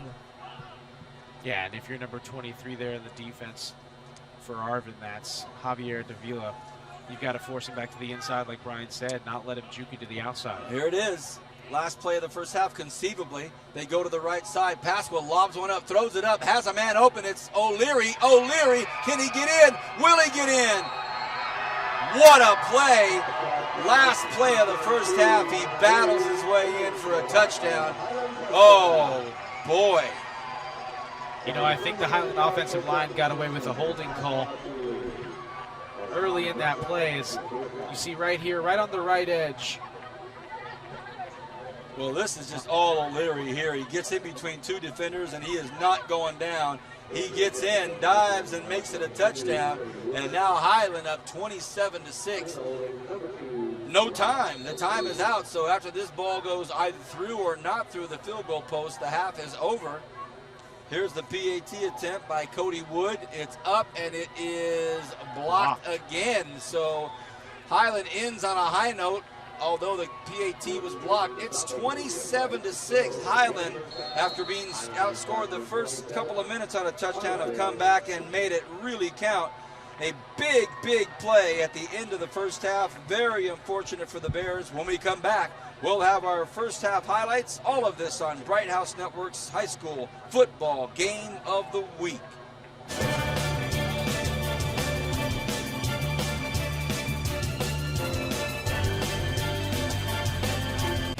This phone never gets put down. Good thing we have home phone with unlimited nationwide calling from Bright House Networks. I can call my family as often as I want to keep them in the loop on the new place. And Jack calls his college buddies every time their team scores, at any sport, at any time. And being able to keep our same phone number when we switched to Bright House was great. It's more than home phone. It's anytime, anywhere phone. Stay in touch with Bright House Network's home phone for as little as $20 more per month. Call or visit brighthouse.com today. Help make some local filmmakers' dream come true. The Bright House Network's mini-movie contest is now showing. Watch mini-movies on Bakersfield On Demand, Digital Channel 300, and see what local filmmakers have created. Watch as many movies as you want, as many times as you want. The entry with the most views wins $500 cash, so watch today. The mini-movie contest from Bright House Networks, exclusively on Bakersfield On Demand, Digital Channel 300.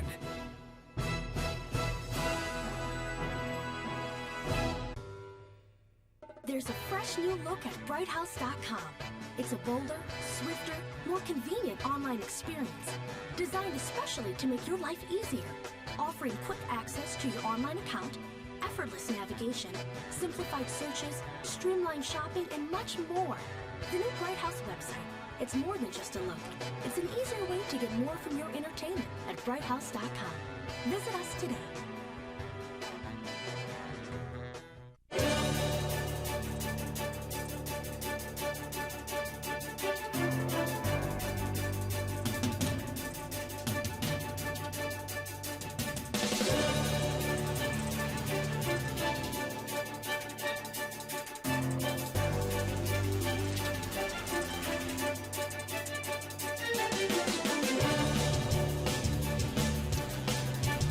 Welcome back, everybody. Vance Palm alongside Matt Alvarez and Brian Adams down on the grass. It's halftime here at Scotland Yard. The Arvin Bears have traveled to Highland, but they trail 27-6. They scored first and haven't seen the end zone since. Highland has done an incredible job of bouncing back, and especially the very last play of the first half.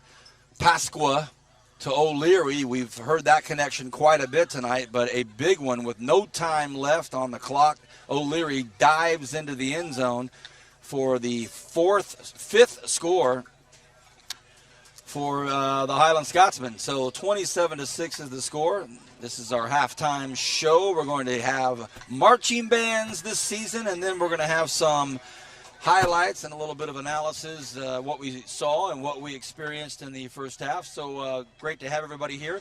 Next week we will be at Garces. The Rams will host the Tehachapi Warriors in what's proven to be one of the all-time great classic football games. The Warriors will travel down from the mountain to take on Garces, and that'll be next week on September 9th.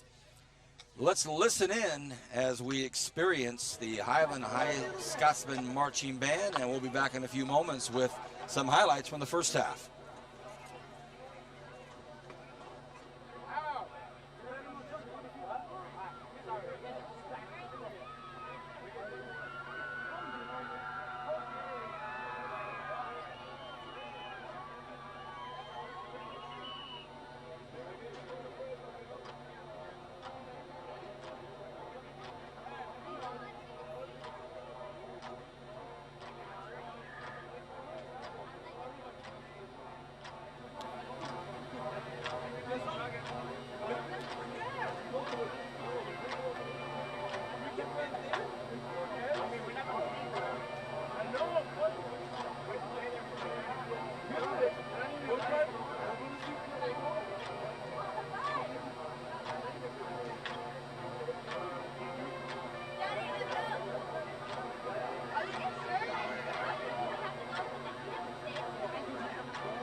Hey, there's a nice opening number from the Scotsman's Marching Band. Welcome back, everybody. Halftime at Highland High School, where the Scotsmen lead the Arvin Bears 27-6. I'm Vance Palm, have Matt Alvarez next to me. We give Brian halftime off because he's the captain and the veteran of this deal.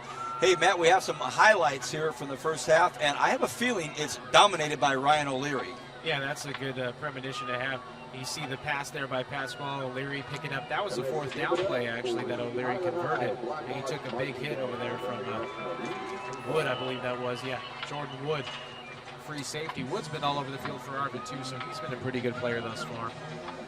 As we mentioned, we're heavy on O'Leary tonight, appropriately, at Highland High, an Irish name. Big D cleating block there, and we see this perfect pass, well-run route, but again, it's O'Leary, right man at the right time.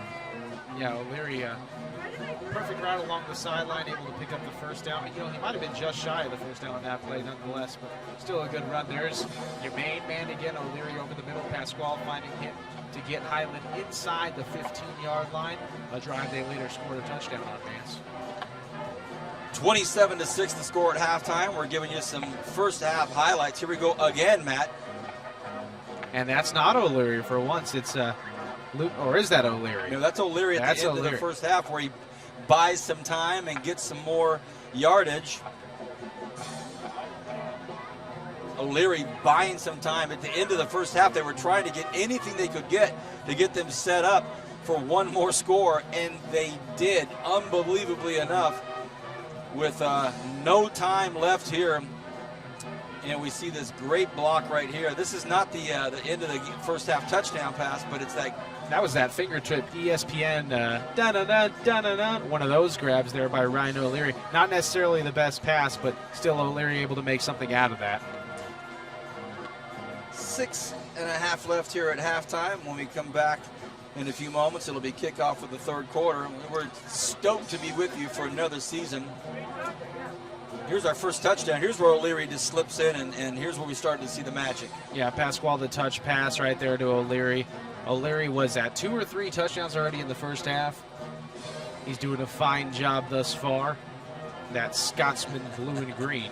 The O'Leary family is going to be very pleased with the fact that we've chosen their son as the highlight reel. And there's the end of the half, I believe. Oh, no. Yes, that is the end of the half. This is the last play of the first half with no time left, and he gets behind the Arvin defense, and boy, that's really got to hurt Coach Maras and his kids' confidence here unless they can regroup, get back into that locker room and just say, hey, let's shake it off. We had some good things happen. We had some good signs. We did some stuff that was good out there. Let's get out there and do it again. Well, guess what, Vance? They have to kick the ball off to start the second half, so Highland going to get firing on the same cylinders that they were on. We'll take a quick break, and when we come back, we'll see if we can get Brian down on the grass with somebody. You're watching high school football, game of the week. We're at Highland, week 1. Technically, it's week 0, but for us, it's week 1. And the Highland Scotsmen up by 21 over the Arvin Bears. When we come back, it'll be the start of the second half on Bright House Networks.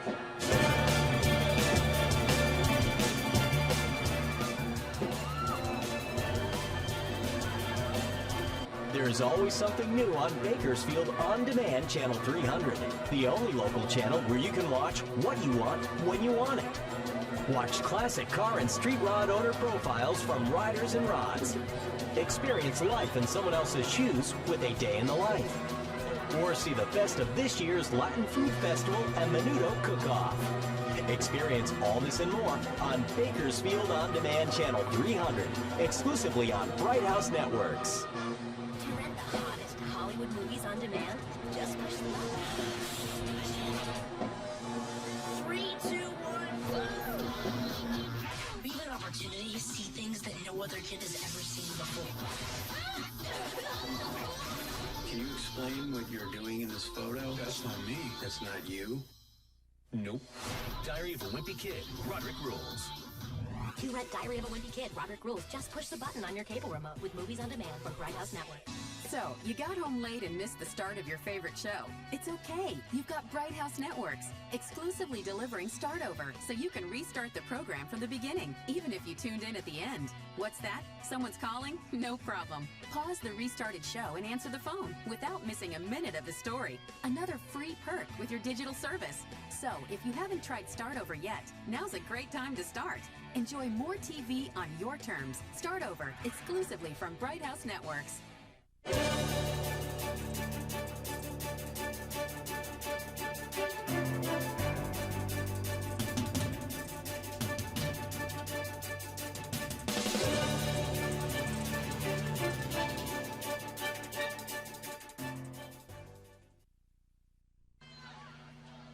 Oh, welcome back here to Scotland Yard. 27-6, Highland leads. I'm Matt Alvarez alongside Vance Palm. Down on the grass is Brian Adams, our captain of the Bright House Network's high school football game of the week. Again, 27-6, Highland leads. Arvin, unfortunately, will have to kick off. Well, unfortunately for the Bears fans, because they gave up a touchdown at the very end of the half. Ryan O'Leary able to haul a pass in from about 35, 40 yards and then muscle his way into the end zone. So Arvin will kick off here. It's going to be number 74, Gustavo Tejada. 6 foot, 247-pound junior out of Arvin, California. And back to receive. Looks like it's going to be Jaquan Ford and Cody Wood, if I'm not mistaken, on the near side. Arvin going right to left. Oh, that's number 25. That's John Reyes. Woo! That was a close one. That was a close one. You guys don't know. Mark and I had nice little moment there trying to hang on for dear life. Here we go. Second half underway. And the Highland Scotsmen will start on their own 29-yard line. Return taken out there by Jack Garcia. So Jack Garcia touches the pigskin. That was a good little boot there by Flores. Got it all the way down to the 5-yard line. Mark, are we okay? Our cameraman Mark and I were so enthralled with the beginning of this second half. We had a cable that needed a little bit of adjusting, and I almost did the old 60-foot swan dive. How's that? Not good, partner. We got a few more years to do this together. I hope so. Here we go. 1st and 10. No pool down there, Vance. Pasqua floats one over, and it's caught out there. Nice pass. Pasqua took a big hit. Now Cody Jones still doing some work. Cody Jones still on his feet. First play from line of scrimmage. Touchdown, Highland Scotsman. Wow, Pasqua definitely paid his dues, and he's limping as he goes over there and chest bumps his coach, Montano. And Cody Wood on the business end, able to take it to the house from a long way out. 70-yard passing play, and Highland picks up right where they left off, 33-6.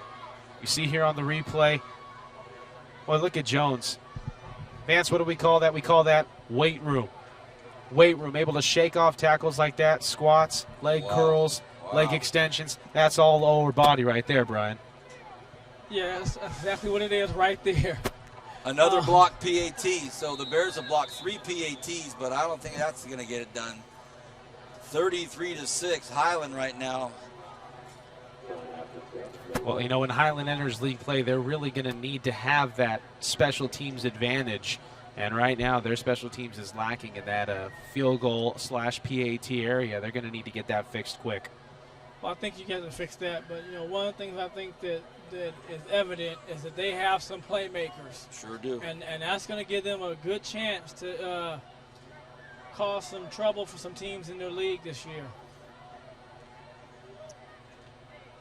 We're just underway. I mean, Highland finishes the first half with a 55 or a 50-yard bomb with no time left for a touchdown. They start the second half with a 65-yard touchdown pass, and all of a sudden, with 25 seconds down in the second half, it's 33-6 Highland over my Bears. I mean, look, Vance, the band didn't even have time to get settled in to the third quarter. They're still making their way back to their seats with hot dogs in hand.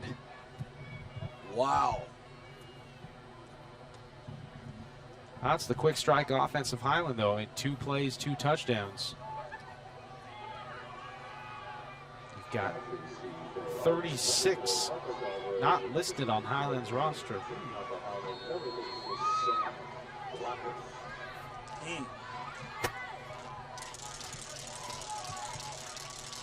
The unnamed kicker. Our first non-listed player of the season. That'll happen. But as I'm sure Brian Adams will tell you, that he's a kicker, he doesn't necessarily need a name. Only when he needs to kick him through the upright to win. Oh, it's a little pooch, a pitching wedge, and it's fumbled! What is the first thing you have to do in that situation, Brian? Catch it. Fair catch. Wait for the fair catch. If you fumble the ball, at least you won't have guys bearing down on you at 100 miles an hour, but you've got to catch the ball. You've got to make a fair catch call here.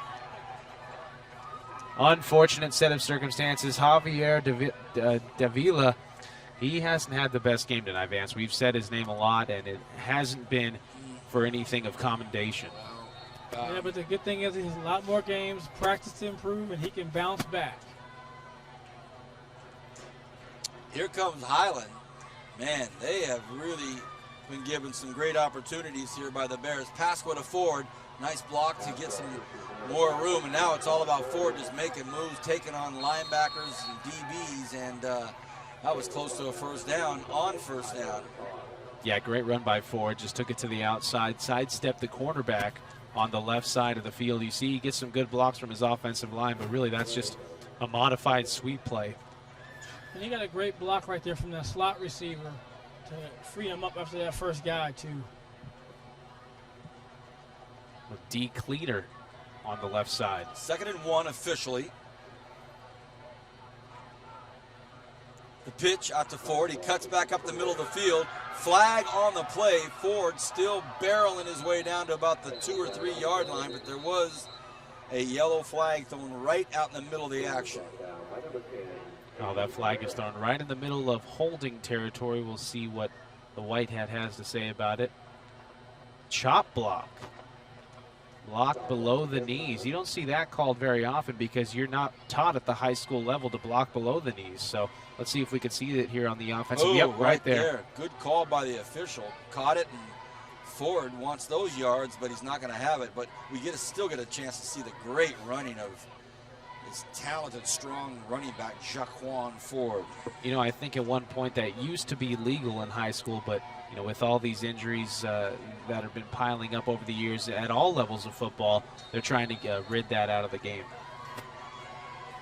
We're up on the east side, Highland High School. Matt and I are up on the scissor lift looking over the entire city of Bakersfield. Nice little sea moon. Sea moon. Nice. We're just underway in this second half. Pasqua looks, throws across the middle, threads the needle, somehow gets that complete out there to Cody Jones. That went between 3 Arvin Bears and lands right in Cody Jones's hand. And do we have another penalty? We do, right at the line of scrimmage on the far side, Vance. Right on the 38-yard line. You see the replay. Boy, he just got it out of the fingertips. It's going to be ineligible man downfield. Exactly. And that will hurt the offensive line coach every time, because if you're pass blocking, you're retreating. You're not supposed to go in front of the line of scrimmage. I mean, if it's a run, yeah, but if you're pass blocking, your first move is to retreat, protect your quarterback. Unless he thought it was a run. Unless he thought it was a run, exactly. And that's happened. Let's see. 56 right there on the right side of the screen. Yep. Perfect call. You know what? These KCOA refs, they're on it tonight, Vance. Always. Just underway in the second half. Highland started out with a bang. And here's Pasqua. He gets brought down out there, thrown for a loss. And the tackle is made by Robert Flores, the 5'10", 250-pound senior. Speaking of the KCOA, Vance, I had a good chat with Nick Ellis. He's pretty much as senior ref as you could get. I'm not calling him old, but I'm telling you, he's been there a while. Yeah, you did. You just called him old. No, I did not. Don't tell him I said that, Vance. He said it, Nick. He's a cool guy. Trying to help you tonight, listen, man. I've been trying. Matt, it's kind of like when you say, hey, I don't mean any disrespect. Guess what? You mean there's some disrespect coming. How about a man we can't disrespect tonight, Jaquan Ford in the backfield. They pitched to him. Big block in the backfield. Jaquan Ford able to spring free for another 6 or 7 or 8 yards. Wow, big hits out there in the backfield. And guess who laid that hit? Ryan O'Leary, the man of the match thus far.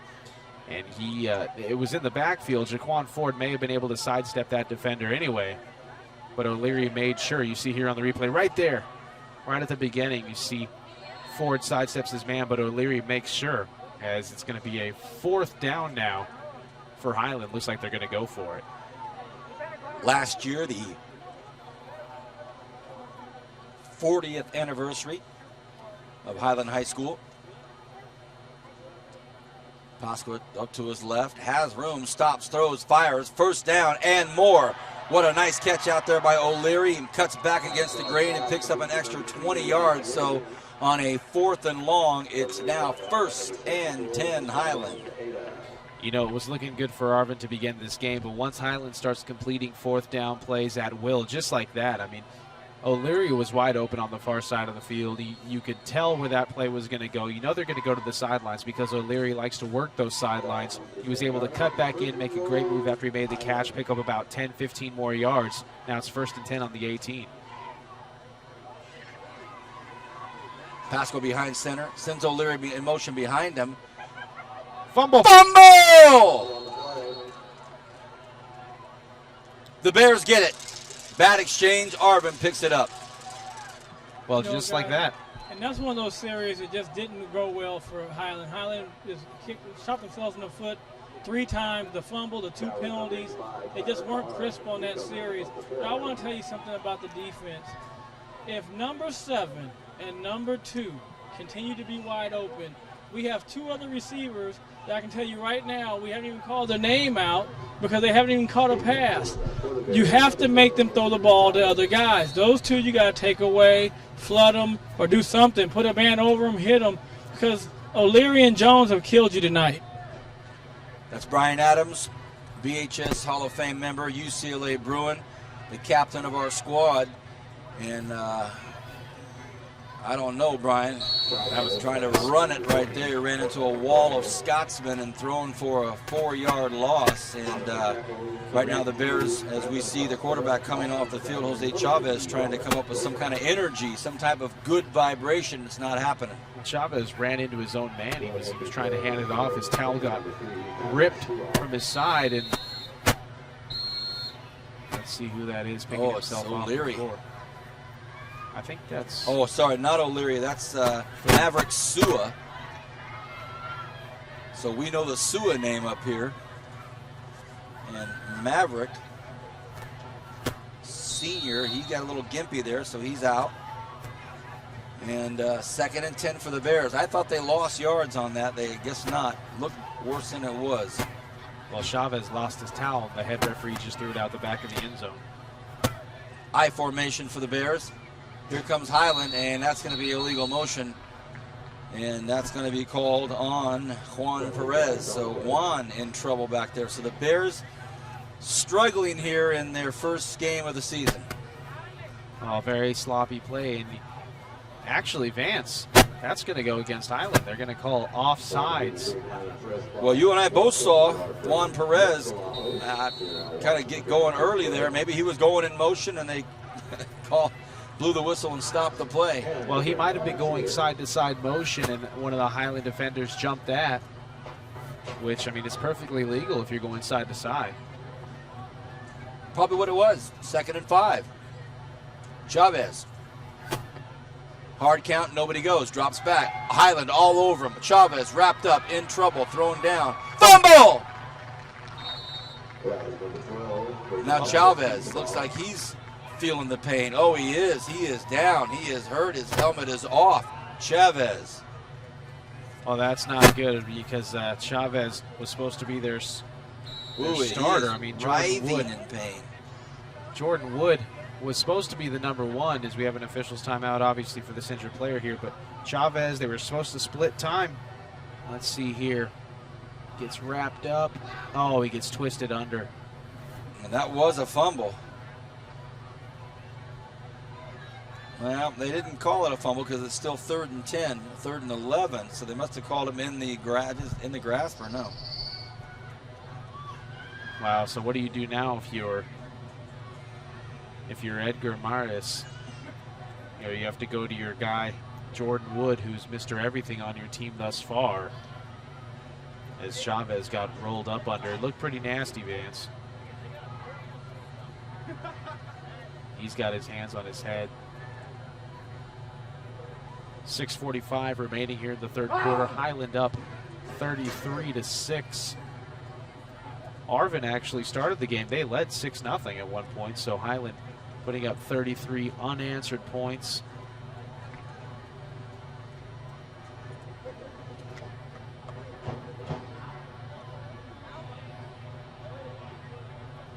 And they're going to pull Chavez up, favoring his right leg. Now this very cordial and polite crowd from both sides of the football field giving him a round of applause. And so, as mentioned, the senior quarterback Chavez goes down. So Bailey and Chavez with ankle injuries. That's just too bad to see, Vance, in the first week of the season to see someone go down. And I mean, the way that both of those injuries looked, I'm no doctor, but they don't look good when you see them in slow motion. Scott Randolph moving him over to the trainer's table, see what Dr. Randolph will come up with. 6.5 left in this third quarter. 3rd and 11 now. Wood takes a look, inside handoff, and goes to the right side. Doesn't get much, but a 27-point deficit now for the Arvin Bears. You're watching High School Football Game of the Week exclusively on Bright House Networks. Pleasure to have you with us. I am Vance Palm. Matt Alvarez next to me on top of the scissor lift, and down on the grass, Brian Adams.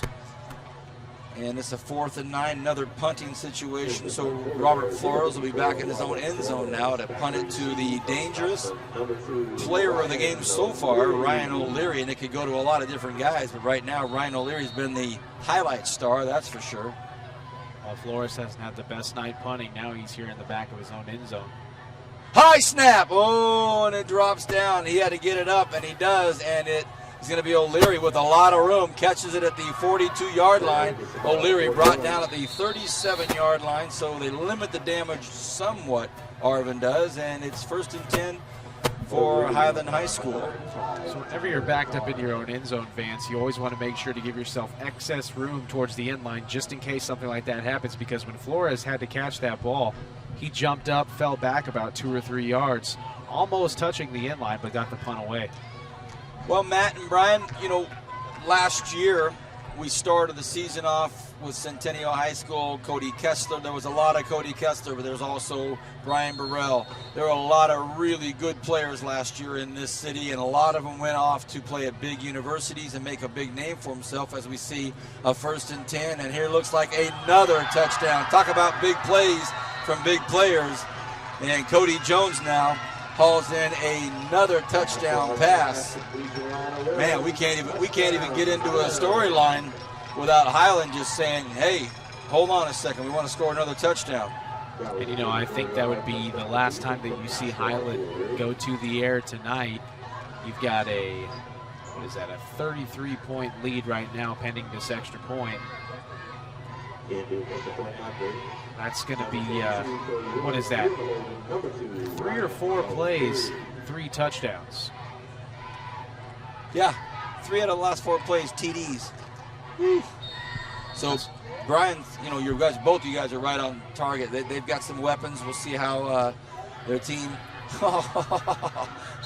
What a rough night for Cody Wood. He's not had his best night either, but overall, the Scots looking good. Let's go back to that theme that I was talking about with last year: Cody Kessler, Cody Temple, Brian Burrell, Jared Norris, Grant Campbell, Jalen Sykes. You just go down the line. Sean Johnson. What's that? Sean Johnson as well. Sean Johnson. Doesn't seem to be a plethora of big names this early yet, whereas last year we knew going in, led by Cody Kessler, there's a lot of big names. You know, what's your feeling on this season? Is it a season of sleepers? Is it a season of quiet guys? Or are we going to see some players really stand out, Brian? Well, I think anytime you have that many seniors, you know, you have 12 guys go Division I. You had a couple other guys that just weren't eligible to go Division I due to whether they didn't pass SAT or they weren't A through G qualified. But senior dominate like that, you're going to have some kids who were playing their shadows. They're going to have to step out, sort of, per se. And I think you're going to see it. You know, you already got Edwards at Ridgeview. He's going to UCLA, the cornerback. So you have some star players and some star talent. But I think we're going to see a group of juniors and some seniors who have not been heralded break through this year. Did you have a hand in that, Brian? Edwards going to be a Bruin? No. Brian, both you and Matt have your own respective, we'll just call it what it is, just great businesses that you guys are able to help these students and these student athletes move forward to the next level. And you both work with youngsters across the community. And tell us what's going on, Brian, with some of these young up-and-coming kids that you're working with that are going to make a name for themselves. You know, right now I'm just hanging out, not doing too much really on it, but I had a couple kids, Kyrie Wilson and Bryson Keaton last year from Ridgeview. Bryson Keaton was going to Nevada Reno, and Kyrie Wilson is at Fresno State and made the travel squad and is down in Cal right now. So those are 2 of the kids I had. I have some young kids coming out that are, you know, 8th grade, those kids. So we'll see what they do in the future. It's a little too early to put any tags on them. Got it, Brian. Appreciate you being involved with our youth. So many different levels. Means a lot to everybody. Here come the Bears trying to build up some meaning on offense. Matt, tell us, what are you up to, my man? First of all, Kern County, you got to know Matt's one of the hardest working guys behind the scenes. He does a lot for our community in the sports world. He's an assistant coach for kicking and punting for the Renegades. He does a lot for me behind the scenes to help us get ready for high school football, for Renegade football. You just got your degree, I should say, from University of Arizona. Right. You're heading into a new profession, as well as helping youngsters out here after this play. I kind of want to hear what you're up to. 2nd and 7 for the Bears. Wood now going to be the quarterback most likely for the rest of the game as Chavez has been knocked out. Wood takes a look. They stay with the same theme. Kind of the fake reverse pitch, and they give it to the right side. Doesn't go anywhere. Matt, what's been going on, buddy? Well, as soon as high school football season was over last year, Vance, my dad approached me and asked me if I wanted to start helping out, being more proactive in what he does. And he's been coaching kickers not only in BC for the last 25 years, but throughout Kern County. He has guys coming from as far as Ridgecrest, San Luis Obispo, coming to him for private lessons. So what I started to do, I started to help him out, go out there, and he eventually passed all of his high school kids to me. So now we stopped giving private lessons on last Sunday because that was the beginning of the football season. You know, we don't want to wear these kids out on Sunday because that's, you know, one of their only days off. And I'll continue after this play. 3rd and 9.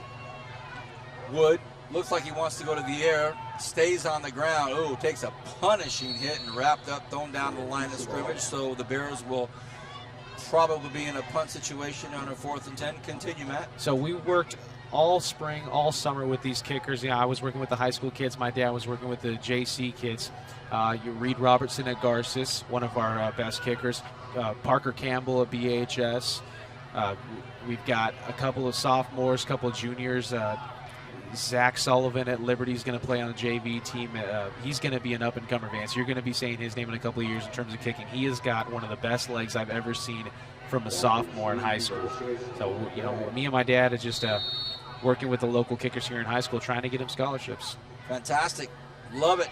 4th and 9. Here's a punter right here. Another high snap. Oh, my goodness. And barely gets it off again. It's a wobbler, and it takes a decent Arvin bounce, but it's going to be grabbed out there by Amani Gregg. And, oh, he almost got free for a big one, but now another name comes into the mix for the Highland Scots. Another weapon. Amani Gregg, right? I mean, you have to believe that they're starting to give O'Leary a rest back here as this game is getting a little out of hand, but just a sophomore.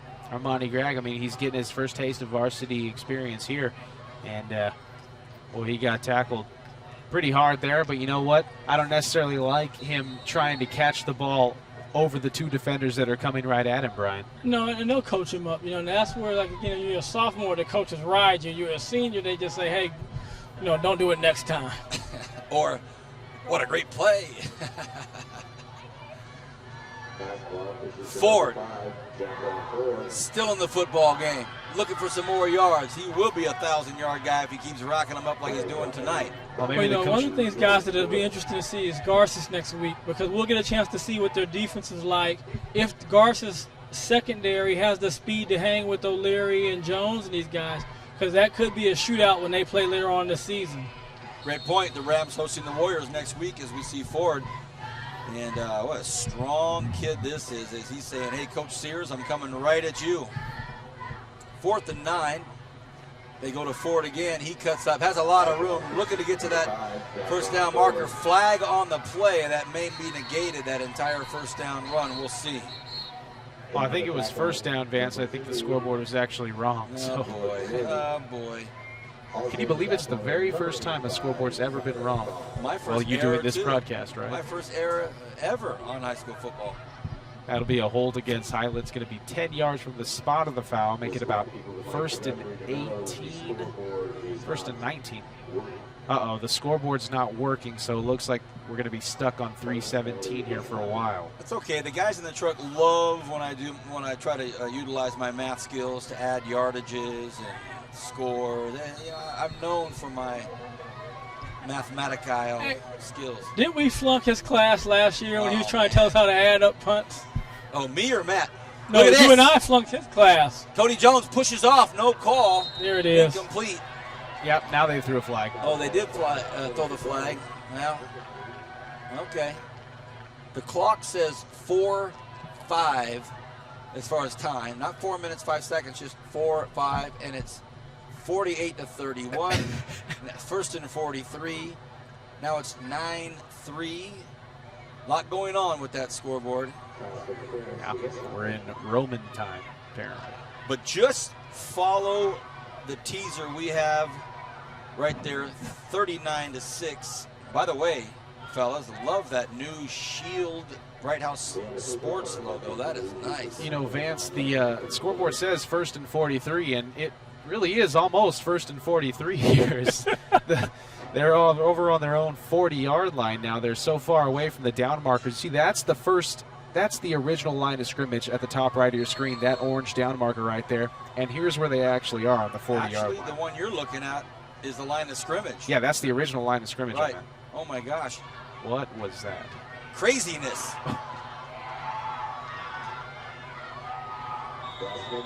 I'll tell you who wants to stay involved in this game is O'Leary. O'Leary's still out there throwing that block as Justin Vallejos rounds the right side. O'Leary was throwing some good blocks as a wide receiver out there on the right. Well, we don't know how much time is left in this third quarter. The officials are just having to go manually by their own watches. There it is. And that is the end of the third quarter. And take our word for it, we'll be back with the fourth quarter. Right now, the score 39-6, Highland leading. Back in a moment on Bright House Network's High School Football Game of the Week.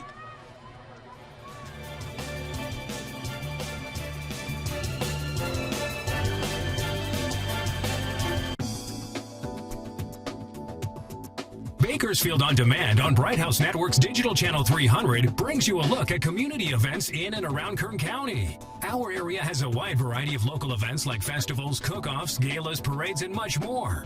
Bright House Networks invite you to tune to Bakersfield On Demand and see a sampling of Kern County events from the comfort of your own home. Make Bright House Network's Digital Channel 300 your portal to local programming. There's a fresh new look at brighthouse.com. It's a bolder, swifter, more convenient online experience designed especially to make your life easier, offering quick access to your online account, effortless navigation, simplified searches, streamlined shopping, and much more. The new Bright House website, it's more than just a look. It's an easier way to get more from your entertainment at brighthouse.com. Visit us today.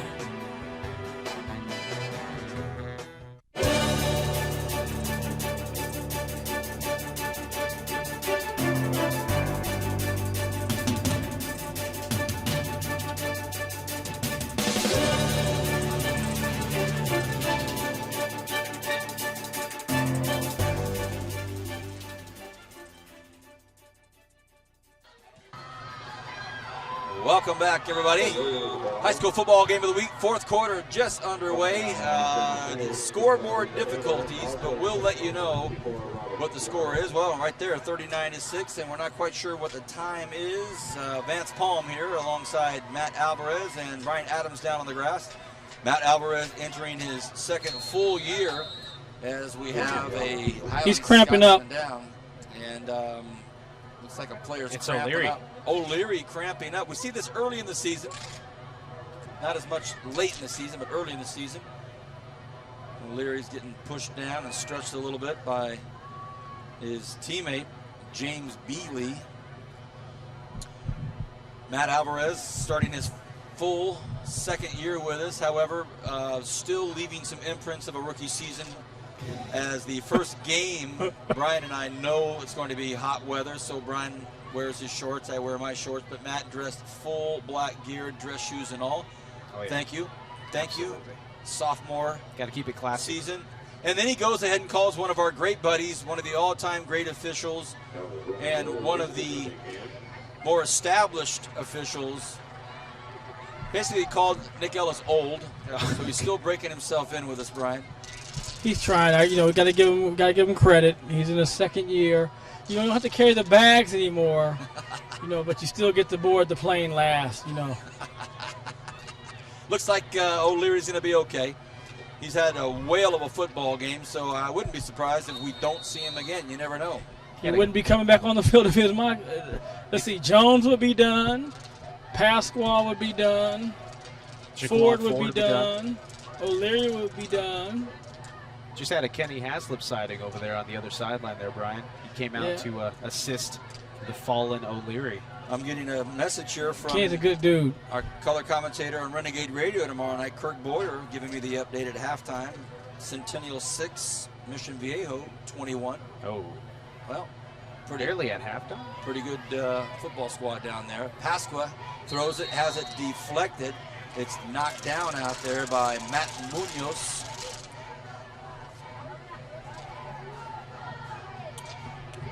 Interesting football season ahead of us. As we touched on a few moments ago, no real standout big-name stars. I know some of the better players at the high schools will say, hey, wait a minute, what about me?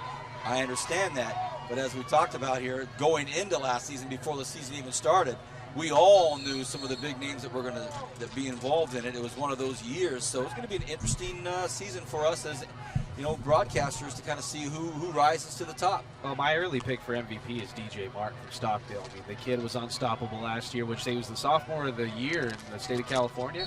And he can only go up from here. As there's actually a turnover on downs. And a timeout by Highland, but that's because Jordan Alvarez, this is a kid that's been involved in a lot of plays tonight. He's hobbling number 9. Haven't called his number or name a lot tonight, but he's been very involved, and so he's kind of gimpy going off, and they just spend a timeout on it, maybe regroup a little bit. I think you can tell by now we're going to choose our games week by week. We're not going to jump ahead and start calling or deciding on which games are down the road. So stay tuned with us and always know what we have available for you on Bright House Networks. Tonight's game on Channel 10 on Friday night. This one's playing at 11 o'clock, but from here on out, it'll play at 10:30 with a pregame by our very own Matt Alvarez and Zach Ewing from the Bakersfield, California. And then kickoff will be right around 11 o'clock on Channel 10 on Friday nights, but then it goes on demand, Channel 300, as so many things we have on demand.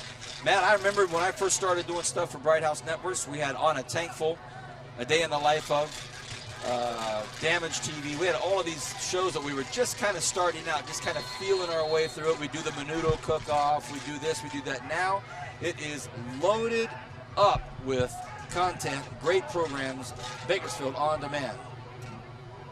I formation, Wood drops back, they're going to go to the air. He looks, has a man, throws it. It's a nice pass, caught, and moved down the sideline a little bit by Tyler Carr. Well, a good catch by Carr. He's definitely their go-to receiver, neck roll and all. I mean, he's got 2 receptions. I mean, that's just hardly something you see on a receiver, though, is a neck roll. He said neck roll and all. Oh, look, here he comes on the sidelines. That's an intimidating receiver. I mean, I always used to think that guys with neck rolls, well, I used to think anybody. That tells me he blocks. Yeah. That's what that tells me. Yeah. Yep. Remember Larry Zonka? Larry Zonka used to have the old neck roll. That's the exact reason why. He used to lay him out. It's 1st and 10.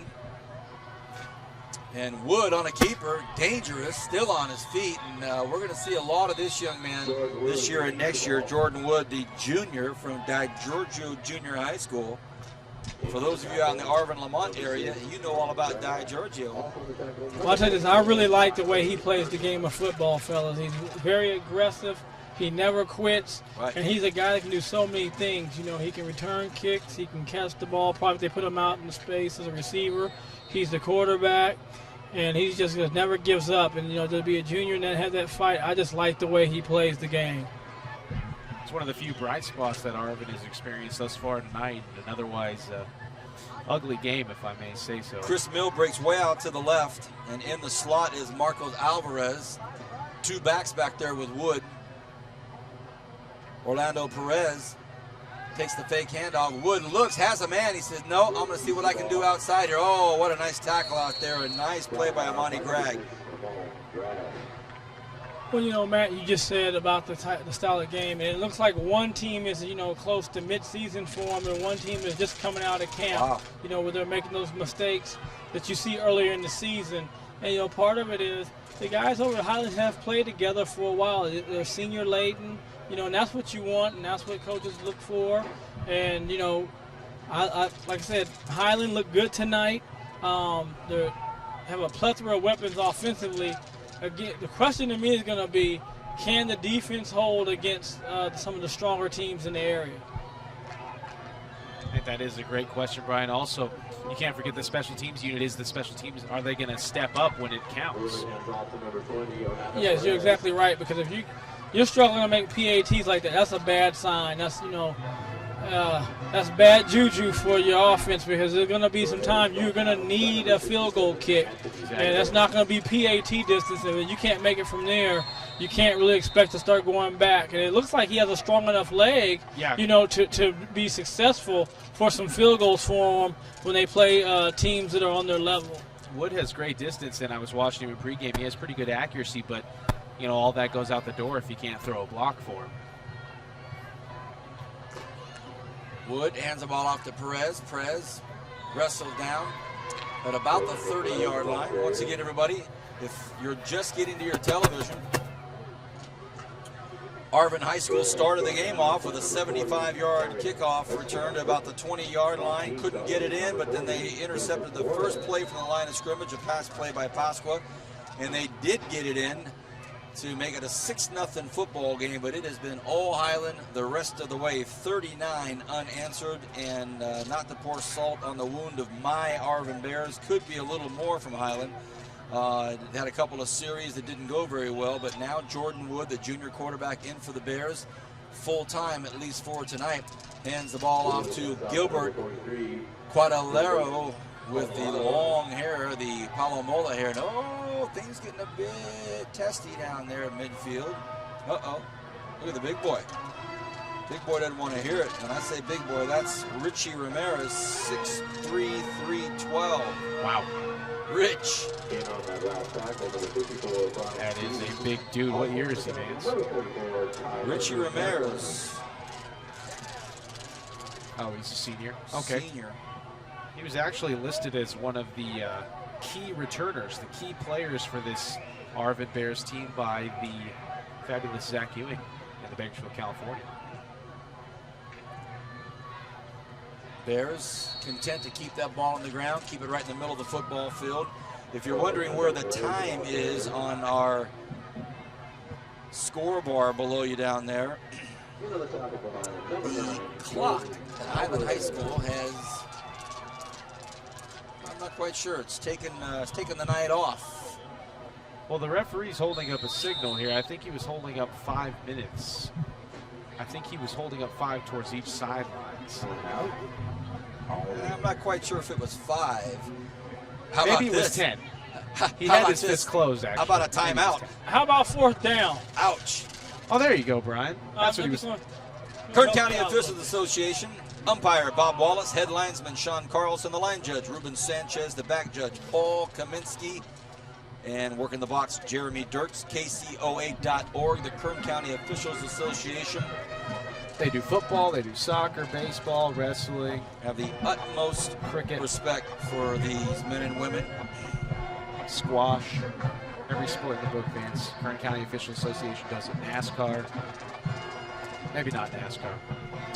We used to have NASCAR, another show we used to do on Bright House Networks with Time Warner back then, Inside Motorsports Live. Myself and Steve Hughes, we had a live call-in show, Bright House Networks, that we would welcome callers. Just call in. We'd have local drivers, Mike Duncan, Big Red Brian Richardson, Eric Richardson. We'd have all these drivers in there. We'd say, call into the show. So we'd wait for a live call. The phone would ring. My dad. Hello, Vance. How you doing? Oh, great. Hey, Pop. Thanks for calling in. How you doing? Then we get one of the drivers' relatives to call in, and Bernie and Zach would be running the board, and we'd have relatives calling in. So we have had NASCAR, big NASCAR. All right. 2 here, Vance. 4th and 3 or 2, and the Bears are going for it. No hard count. Moon takes a look. Look out from the backside. He's going to get rid of it, or will he? He's going to keep it. Will he get the first down? It's going to be very close. Very close.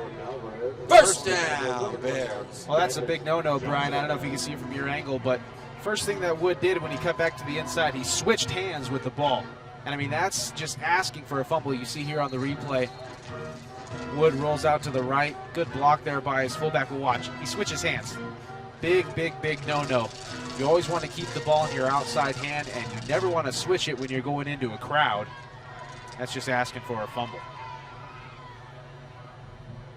I agree with you, Matt. You got to keep that ball tight and secure. And even though the game's out of hand right here, it can come in later on when you're in a close game, those fundamentals. You're right, Brian. Work on the things that you're going to have all season long. I like that white and red, Vance.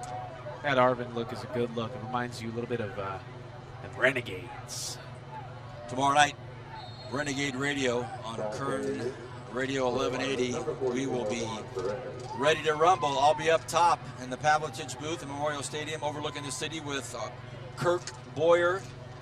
And down on the grass will be Matt Alvarez and the Renegades hosting L.A. Pierce. And boy, it's going to be a fun year for the Renegades. A lot of talent as we see Perez take a handoff up to the left side. And it's going to be 20 of 22 starters, all from Kern County tomorrow night. So, hey, everybody, get out there and watch the Renegades tomorrow night, 7 o'clock kickoff, 6:45 if you're going to listen in on the radio. It's going to be a beautiful night. Should be about 85, 90 degrees max. It's going to be a good time at Memorial Stadium. I'll be tweeting, Vance. I'll be tweeting from the sidelines as Bakersfield College Renegades do. Tweet all you want, but you better do your job down there for us. Oh, absolutely. But can you imagine me sending it down to you and you can't talk because your thumbs are working? Oh, my gosh. Are you going to tweet that you get to work with Vance Palm and Brian Adams on Friday night? Look at this, up the middle, the big fella, Juan Perez. You could follow BC Renegades Athletics now on Twitter. We're starting to go more towards the social networking side now with the new AD Ryan Beckwith. I mean, the guy, he wants to do it now. He wants to get the youth more involved. He wants to get people out to the games. I mean, he has some great ideas for BC, and I like the way that he's going. But you could follow us on Twitter at GoGadesCom, and on Facebook, that's going to serve as our official Bakersfield College Renegades page until the website goes up, and it's facebook.com/GoGadesCom. Okay, my man. Looking forward to it. You bringing the equipment tomorrow? Absolutely. Got it in my truck right now. Moon. Wood takes a look at it. Oh, he's all over the place. A la Marcus Allen, fires one up, throws it, and it is touchdown. Wow. 2 touchdown passes on the night. Who would have thunk it for a team who's ran the ball over 400 times tonight, only passed it 5 or 6 times, but that's 2 touchdowns already, Brian. Well, Wood's been their best player on the field all night long overall. This is all Wood right here. And he just makes it happen here. He scrambles, throws another nice pass on the run. Perfect able to get a touchdown. And no. Brian, as you're talking, we're all watching the replay, and the receiver's feet were all over the sidelines or the back corner of the end zone. I think Coach Montano might have thrown the challenge flag out there. He's going to head over to the Bright House truck. Check out the replay. Well, unbelievably enough, we have a timeout after all of that, and that is out of bounds right there. So, man, I can be out at this birthday party I'm going to tomorrow night, and I can tweet you about the game. Absolutely. Like I said, follow us, twitter.com/GoGadesCom. That's our Send that to me on the text, bro. Absolutely. It's just we're trying to keep with the idea of GoGades.com. That's going to be the new website when it finishes up in about 4 weeks or so. So our Twitter name is GoGadesCom. So do I have to have a Twitter account to tweet you? No. I just go to there and I can talk to you. You can go to the internet. Oh, you have to have a Twitter account to talk to me, but you can read my updates on twitter.com/GoGadesCom. You don't. Brian, what are you going to tell me? Updates? I might just want to just see what's going on tomorrow. Are you going to hassle me on Twitter now, Brian? I don't know.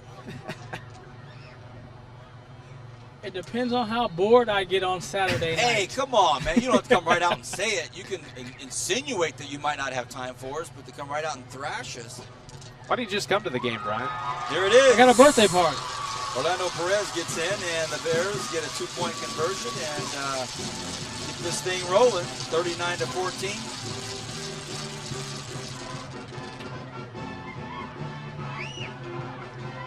We want to thank Joseph at In Motion Pro tonight for giving us some microphones. Joseph, thank you, friend. We appreciate it. Anybody that helps our Bright House production crew is a friend of all of Kern County, because all of Kern County gets to watch Bright House Network's production. Channel 10 high school football, on demand Channel 300 for all the great things we offer. I'm Vance Palm. I've got Brian Adams next to me. I'm sorry. Really? You don't look like Brian. Matt Alvarez next to me, down on the grass, Brian Adams. Next week, we three and this crew will be at Garces for what we expect will be a very nice football game between the Warriors of Tehachapi at Garces. They've been playing for a lot of years, and really it's one of the classic matchups, guys. Well, it definitely is. You know, those programs know each other so well. They used to be in the same league, and they would battle year in, year out. Every once in a while, Taft would jump up, but it was really Tehachapi and Garces. And, you know, they've had some great players over the years at both programs. Both green. Both green, you know, both play a very similar style of football, so it should be very interesting and fun to watch. And you know what, Vance and Brian, this could actually be a potential playoff matchup as well, because they're both in the same playoff division, and I believe it's Division 3. Yes. So they could potentially meet up in the playoffs, which is very possible. Both teams are very, very good this year.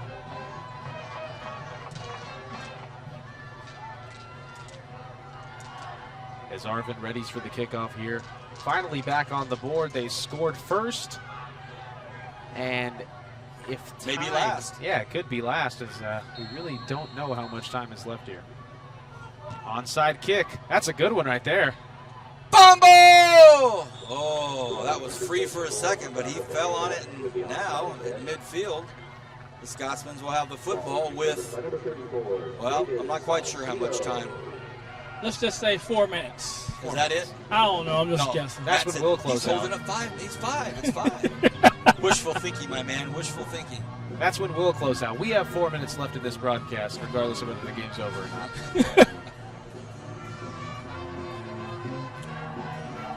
Good to see the band still having a good time. Crowds for both sides not going anywhere. The Arvin Alumni Band.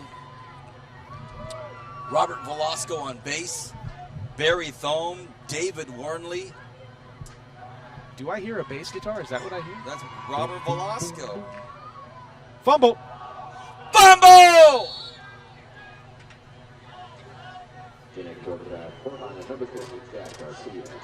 Well, Highland jumps right back on that. I don't think Pascal is in the game anymore. He's not. Okay. All right, now I've got a second here to read you what the Arvin Alumni Band is going to do. They're hosting a Texas Hold'em tournament on October 1st at 7 p.m. at Golden West Casino on Union Avenue. $40 to get in, and additional buy-ins are $2 or $25. First prize $400, second prize $200. Proceeds go to scholarships and music programs for the Crimson Bear Brigade.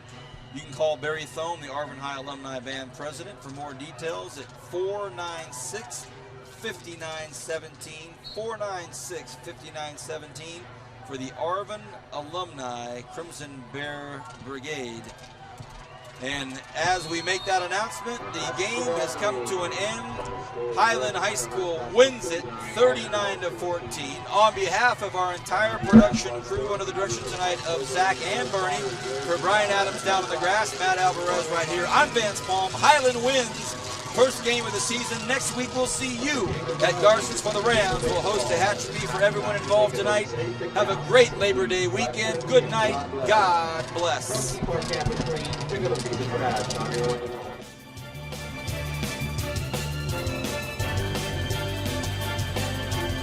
This phone never gets put down. Good thing we have home phone with unlimited nationwide calling from Bright House Networks. I can call my family as often as I want to keep them in the loop on the new place. And Jack calls his college buddies every time their team scores, at any sport, at any time. And being able to keep our same phone number when we switched to Bright House was great. It's more than home phone. It's anytime, anywhere phone.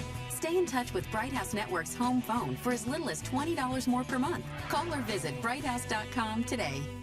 Help make some local filmmakers' dream come true. The Bright House Network's mini-movie contest is now showing. Watch mini-movies on Bakersfield On Demand, Digital Channel 300, and see what local filmmakers have created. Watch as many movies as you want, as many times as you want. The entry with the most views wins $500 cash, so watch today. The mini-movie contest from Bright House Networks, exclusively on Bakersfield On Demand, Digital Channel 300.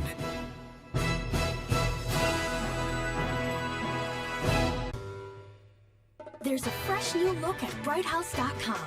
It's a bolder, swifter, more convenient online experience designed especially to make your life easier, offering quick access to your online account, effortless navigation, simplified searches, streamlined shopping, and much more. The new Bright House website, it's more than just a look. It's an easier way to get more from your entertainment at brighthouse.com. Visit us today.